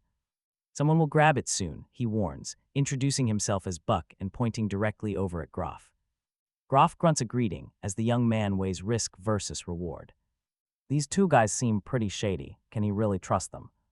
Well, on a guild-sanctioned job, they probably will not betray him yet. He needs money and experience to break his bottleneck. All right, he says, his name is Marin, and this is his younger brother Hans, with their hunting dog outside, Cole. Marin offers his hand, which Buck shakes with a rough palm, grinning with yellow teeth. Showing deal, Northgate tomorrow morning. Bring your own food and tools. They will scout first, then attack. Once the time is set, Buck and Groff leave. To prepare, the brothers do not head straight back to the inn, choosing to visit the town general store instead. With their limited coin, they buy the essentials, a few rolls of clean linen bandages, a small jar of foul-smelling but cheap medicine, and a sturdy rope. They also grab fire starter, flint, hard bread, some dried meat, and a little salt to last 3 or 4 days. These items cost a fair amount, but they are absolutely necessary. Back at the Flea and Ale, it is late. They eat a quick dinner of porridge and black bread, though Marin adds 2 strips of dried meat. They check their gear, sharpen knives and arrows, and turn in early. Coleball goes quiet inside, curling up in the corner by the door with ears twitching at the sounds outside. Marin lies on his hard bed, listening to Hans's steady breathing next door and the faint noise of the town at night coming through the window, yet he cannot fall asleep. It is not nerves or excitement, but a long, dormant, vague warning about the future suddenly striking him again. This time, the clear images of the ring are gone. Instead, he sees broken, chaotic, and deeply oppressive fragments full of unease, a dark, damp cave far larger than the goblin nest filled with a stronger foul stench, a pair of cruel, non-human yellow eyes suddenly light up in the pitch black. A tall, muscular green figure with skin like a small calf wields a rough wooden club studded with iron spikes, far larger than any normal goblin. The club strikes down with a deafening rush of wind, shattering hard rock on the ground. The scene flashes Buck's terrified face. Then Groff's wooden shield splintering under a heavy blow, and finally a tall, green-skinned monster leaning down, gnawing on something with creepy chewing sounds. Behind its thick neck, a patch of dark red, coarse hair different from any normal goblin. The terrifying vision cuts off. Marin opens his eyes in the dark, sitting up, heart pounding, cold sweat dripping. That nightmare is too real. This is no regular goblin, something far more dangerous, similar to goblins but stronger and much more violent. Ode once mentioned bear goblin, a mutated subspecies that occasionally appears in large goblin groups. Far stronger and more savage. Is their mission intel wrong, or has this creature only recently appeared? That nest hides a bear goblin, the dream warning came too late, leaving only dangerous images. Did they encounter it during scouting, or did it ambush them during the siege? He gets out of bed quietly and walks to the window, letting the cold night wind calm him down. He cannot retreat. He has already accepted the task. Fleeing now would ruin his reputation and might make Buck and Groff hold a deep grudge. The terrifying warning, however, exposes danger early. Knowing this allows him to prepare. He must change the plan. Tomorrow, during reconnaissance, he must be extra careful to confirm this creature's presence and location. In battle, he has to prioritize dealing with it or create an opportunity for the regular goblins, Buck, or the half-orc to face it first. His eyes flicker in the pitch black. He touches his left index finger where the rough bloodstone ring rests cold, but with its energy fully recovered. He looks out at a purplewood longbow leans against the wall, bringing a warning of danger, but also opportunity. Slaying a bear goblin would bring rewards and reputation far beyond ordinary goblins. Of course, the real key is just staying alive. He lies back down, forcing sleep, while his mind runs through endless battle scenarios. Hans will need close protection, since his sharp smell could warn them early. Buck and Groff are meat shields, or completely unpredictable wildcards. Outside, the town lights dim. Only the watchman's bell rings faintly in the dark. The long winter night passes, but trust me, this is where the real nightmare begins. Dawn breaks like a dull, rusted knife, cutting through the thick gray fog. It barely penetrates the heavy mist hanging low over Blacklaw Valley. Weak light struggles through, turning jagged rocks into looming silhouettes. Crooked, dead trees twist in the haze, looking like distorted, shadowy beasts. Only the wind shows any life, howling restlessly through the jagged stone cracks. It rustles damp, decaying leaves, whispering through the desolate wasteland. The cold breeze carries a lingering stench of blood, rot, and filth. A foul odor of nesting monsters has soaked deep into the cold earth. He crouches low behind a jagged windbreak rock, pressing his back against it. The stone feels cold through his worn leather armor. He slowly steadies his breath. Inhaling the damp air, he fights down the frantic urge to rush for loot. The oaths drilled into him over past months now awaken his senses. Months of hard training awaken like a sleeping beast deep in his gut. His eyes scan the rocky valley, ears straining for any sign of movement. To his left, Hans crouches silently behind a bush of frozen thorns. The boy's flushed cheeks press against his bow arm, breathing out frosty white puffs. He watches the hunter's every signal, fingers gripping his short bow tightly. His knuckles are white yet steady. At his feet sits the wolf pup Kolbal. The beast is growing fast, its gray-black fur pressed low to the wet ground. Ears twitching, nostrils flare as the pup lets out a quiet warning growl. A foul stench makes the fur on the young wolf's back stand straight up. Just ahead, behind a pile of boulders, leather and rusted metal scrape together. The half-beast Groff anxiously checks his heavy leather shield one final time. He inspects every single strap, his sharp eyes lingering on the shield's center. A blackened, ancient bloodstain sits there, staring back like a twisted eye. Nearby, Bald Buck restlessly runs a whetstone down his massive, wide-bladed axe. The harsh screech rings out as his eyes dart toward the deep valley. And honestly, who can blame him? Those 5 shining gold coins are worth the risk. That bounty is easily enough to buy him half a year of warm tavern ale. Their goal is just ahead, a jagged, dark opening carved into the valley wall. The entrance is roughly hollowed out, easily tall enough for an adult to pass. It is wide enough for 3 fully armored warriors to march side by side. Filth and shattered bones are piled high right at the entrance. Horrible, tiny skeletons mix with decaying roots and scraps of wet fur. Rotting wooden stakes, chewed through by worms, block most of the opening. Beyond the barricade, the dark interior of the cave feels absolutely suffocating. Only a tiny, flickering orange light cuts through the pitch-black void. Bleeds from the deepest part, dying embers accompanied by a vague, dreamlike hissing and chattering that drifts from the dark cave throat. Classic goblin nest entrance, dirty and chaotic, exuding poverty and unhidden. Malice his brow tightens, it is just too quiet, not dead. Silence, there are sounds inside, but they lack the usual daytime. Chatter, those endless fights over scraps or minor insults. Instead, it sounds like restless, suppressed whispers held down by stronger presence. His gaze sweeps the muddy ground right before the entrance. The thick pattern of tiny, 3-toed claw marks pointing forward clearly. Belongs to goblins, but on this messy ground there are other tracks deeper and wider, with blurry outlines as if much larger. Beasts dragged through, leaving heavy, crushed impressions, sometimes the deep print of a blunt heel stands out. The marks are fresh, the dirt not yet. Frozen solid, his heart pounds heavily right inside his chest. The strange, sticky nightmare from last night floats right back to the surface of his mind. Cruel yellow eyes, a massive green figure pressing down like a mountain. The shivering sound of a club smashing rock. Kid, have you had enough, Bucks? Impatient low voice cuts the quiet air like a thrown stone, just a few short. Green guys, and you stare so long you expect to see a flower. Keep hesitating. And the sun will roast your backside. 5 gold, 5, did you hear? Me and those ears, each worth 2 silver. Have you ever seen so much money? In a year of digging in village dirt, Groff also turns his head, his dark face, showing a burning desire for wealth in his deep-set, orc-blood eyes, for adventurers. Like them struggling just to survive. Honestly, that gold is hard to ignore. Enough for a wild night at the tavern, or saving up at the anvil and fire.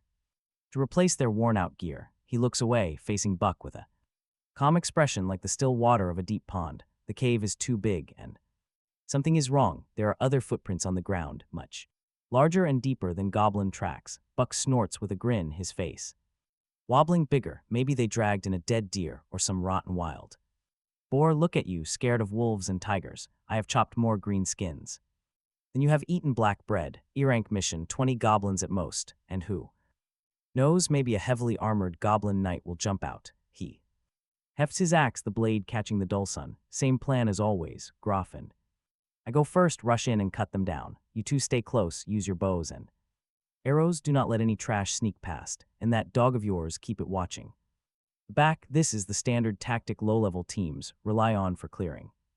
Tasks like this, trusting melee bravery and tough armor, they force their way in, using the narrow space to neutralize goblin numbers, while ranged covers them from behind.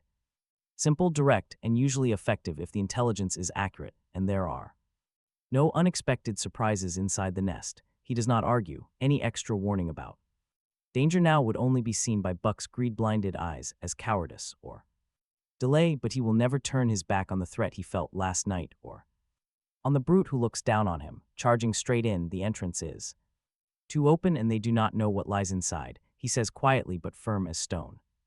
They decide to wait outside, time to see if anyone is scouting or hunting, reducing their numbers and maybe taking a few trophies. If nothing happens by afternoon, they'll try something else. Wait until when? Buck snarls, almost shouting, but Groff firmly grips his massive shoulder. The half-orc warrior looks at the hunter's calm face, then at the dark, light-swallowing cave, muttering gruffly that he has a point.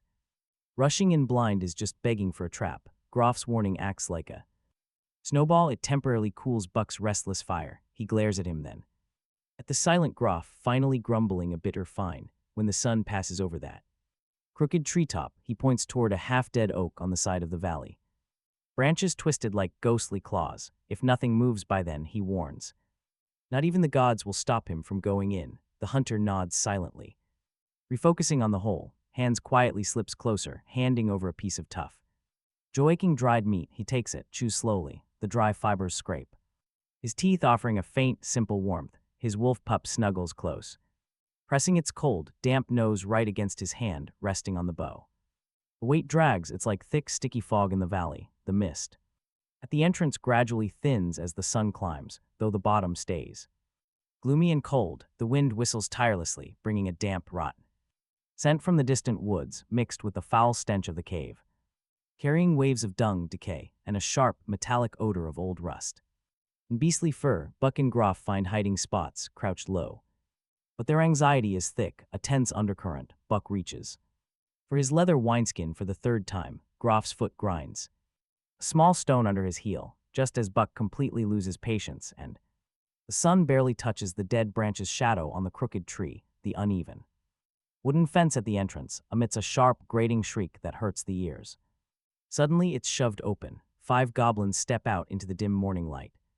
They look identical to the green pests that have fallen to his arrows before, dull greenish skin caked in warts, filth, and grime. Pointed ears poking through messy, sticky hair, and bodies wrapped in rags. Stripped from unfortunate travelers, faded and ruined, they carry simple weapons, bone spears, clubbing sticks, and rough pieces of flint. They seem to be wandering out on a routine patrol, looking for food.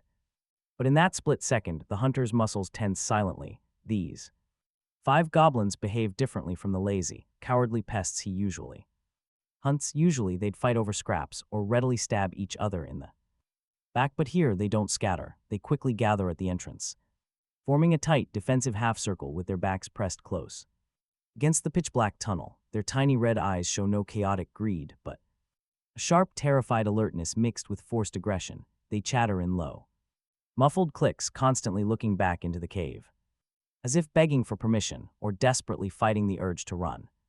But get this, as that wooden barrier is pushed open, a much stronger, terrifyingly aggressive odor blasts out, completely drowning the usual goblin stench. It's like a massive, starving predator is about to break free. A putrid stench fills the air, like rusted iron soaked in old, rotten blood. The smell is so intense that even at this distance, his nose stings. Beside him, Kolbal lets out a low, whimpering growl, his black fur bristling, claws digging deep into damp ground. It is pure instinctive fear. The fear small beasts feel before an apex predator. This is no wild boar or deer or a bear. Whatever is in there is on another level. Buck's face breaks into a cruel, excited grin. He points toward him, raising his left hand confidently, a quick slicing gesture across his neck. His right hand points to the 3 goblins heading into the bushes, then nods toward the 2 guarding the entrance, sharply tapping his chest with his thumb, pointing to Groff. The signal is clear. Take out those 3 at a distance, then close in on the 2 guarding the entrance. His heart pounds heavily. Every instinct screams at him to run, but reason tells him That pulling back now means abandoning Buck and Groff immediately, which might trigger an attack from behind. He inhales the cold, damp air. Heavy with dread, suppressing his rising anxiety, a quick, clear hand gesture. Tells hands to target the three. He reaches for his purple wood. Longbow, the grip feels solid in his hand, heavy and firm, the string made. Of beast tendons gives a tense creak when pulled tight. He draws an arrow. Fletched with smooth gray goose feathers, his target is the last goblin, the one. Glancing back nervously at the cave, closest to the entrance and most likely to sound the alarm first, he holds his breath, his gaze passing through the gap of his bow past the cold fog, locking onto a throbbing vein on the goblin's neck beneath its dark green skin. The wind, distant bird calls. Buck's heavy, excited breathing, hands a slight tremor as he tightens his bowstring. All noise fades like the tide. The world shrinks to his target and the arrow in his hand. He relaxes his grip, a faint sound of breaking air almost swallowed by the wind. The arrow, like a streak of gray death, pierces precisely into the back of the goblin's neck. It collapses forward as if its bones were yanked out, silent and motionless. The first two goblins spin around it. Surprise, his second arrow and hands' shot fly almost instantly. One pierces an eye socket, the other rips through a throat. All three green bodies fall. Almost at once, their heavy thuds echoing briefly in the quiet valley. In that same moment, a loud crash and a sharp scream erupt from the other side. As something heavy smashes bones, Buck, like a fierce tiger leaping from the darkness, swings his axe with deadly precision, splitting the back of a goblin guarding the rear, splattering blood and bone. Groff's warhammer, swinging with a heavy wind. Sound strikes another goblin's chest, denting it inward with the crack of breaking bone. Clean, sharp, nearly perfect synchronized hunting. Buck's face flashes with a proud, fierce grin. He straightens, about to call him over to gather the spoils and prepare to rush into what seems like an easily accessible treasure cave. Suddenly, a roar far beyond any goblin or ordinary beast, full of primitive violence and rage, erupts from deep inside the cave. Like a volcano that has been brewing underground for thousands of years. Not just a roar, a physical shockwave of pure destructive power. The deafening roar echoes through the narrow tunnel, sending loose rocks tumbling down. Dust falls as the very air trembles. Heavy, rapid footsteps approach from the darkness with mountain-crushing pressure. It sounds like a savage war drum, each massive step clearly rattling the earth. Splintering wood and scraping stones screech violently through the dark. Terrified goblin screams echo out, followed quickly by a stench 10 times worse. Rotting blood and pure animal rage blast straight out of the cave entrance. Wait, what is that? Buck's proud face completely shatters in shock. Standing closest to the dark entrance, he gets a front row seat to the horror. A giant green beast, filling half the tunnel, crashes forward. It smashes through the heavy wooden barriers and scattered stone debris. The monster bursts out like a siege hammer. Buck is forced to strain his neck, looking up at those massive shoulders. Thick green skin stretches over muscles rippling with raw power. Veins twist like gnarled roots across its arms. Then there is its face. It is a nightmare mix of a bear's snout and goblin ears. Foul saliva drips from a mouth packed with fangs. But of everything, the absolute worst part has to be those eyes. They glow a dull amber yellow, burning with zero signs of intelligence or wisdom. Instead, they burn with pure primal rage and destructive hunger. Right now, those terrifying yellow eyes lock straight onto Buck and Groff like helpless prey. Its giant right hand grips a brutal, spike-studded wooden club. The handle is rough and twisted, tipped with jagged, rusty metal shards. Broken bones and sharp fangs cover the weapon. It looks like something pulled straight out of a nightmare. Crimson, needle-sharp hair stands completely upright along the back of its neck. It shivers violently with every angry breath. This is a bear goblin, a mutated engine of violence. Go now, Buck screams, charging ahead himself. He takes a fast step forward, swinging his heavy axe at the beast. He aims for the leg, trusting his sharp weapon to do the job. He knows their teamwork is solid, hoping to claim that gold. At that exact second, Groff lets out a roaring, beastly battle cry. He crouches low, raises his shield, and charges ahead. He slams into the massive monster's lower body with absolute, crushing force. In the very same motion, his warhammer swings viciously upward directly at the groin. A perfect high-low combo, a classic play against giants. A smart move, but will it work on this absolute monster? A fierce, cold light flashes within its eyes. No backing down, it does not retreat. Instead, it stomps forward heavily. Shattered rocks fly everywhere as its giant arm swings the club. The swing comes fast, tracing an upward arc straight for the shield. There is no sound of a clean block, only a sickening explosion of wood. Grof's trusted shield completely shatters under the brutal force. That battle-tested defense is reduced to splinters in an instant. The heavy wolf-tooth club gets flattened like a dry pancake, the thick wood splinters into countless shards, and the tough leather hide tears wide open. This insane force surges straight through the broken shield, slamming directly into Grof's bare arms and chest.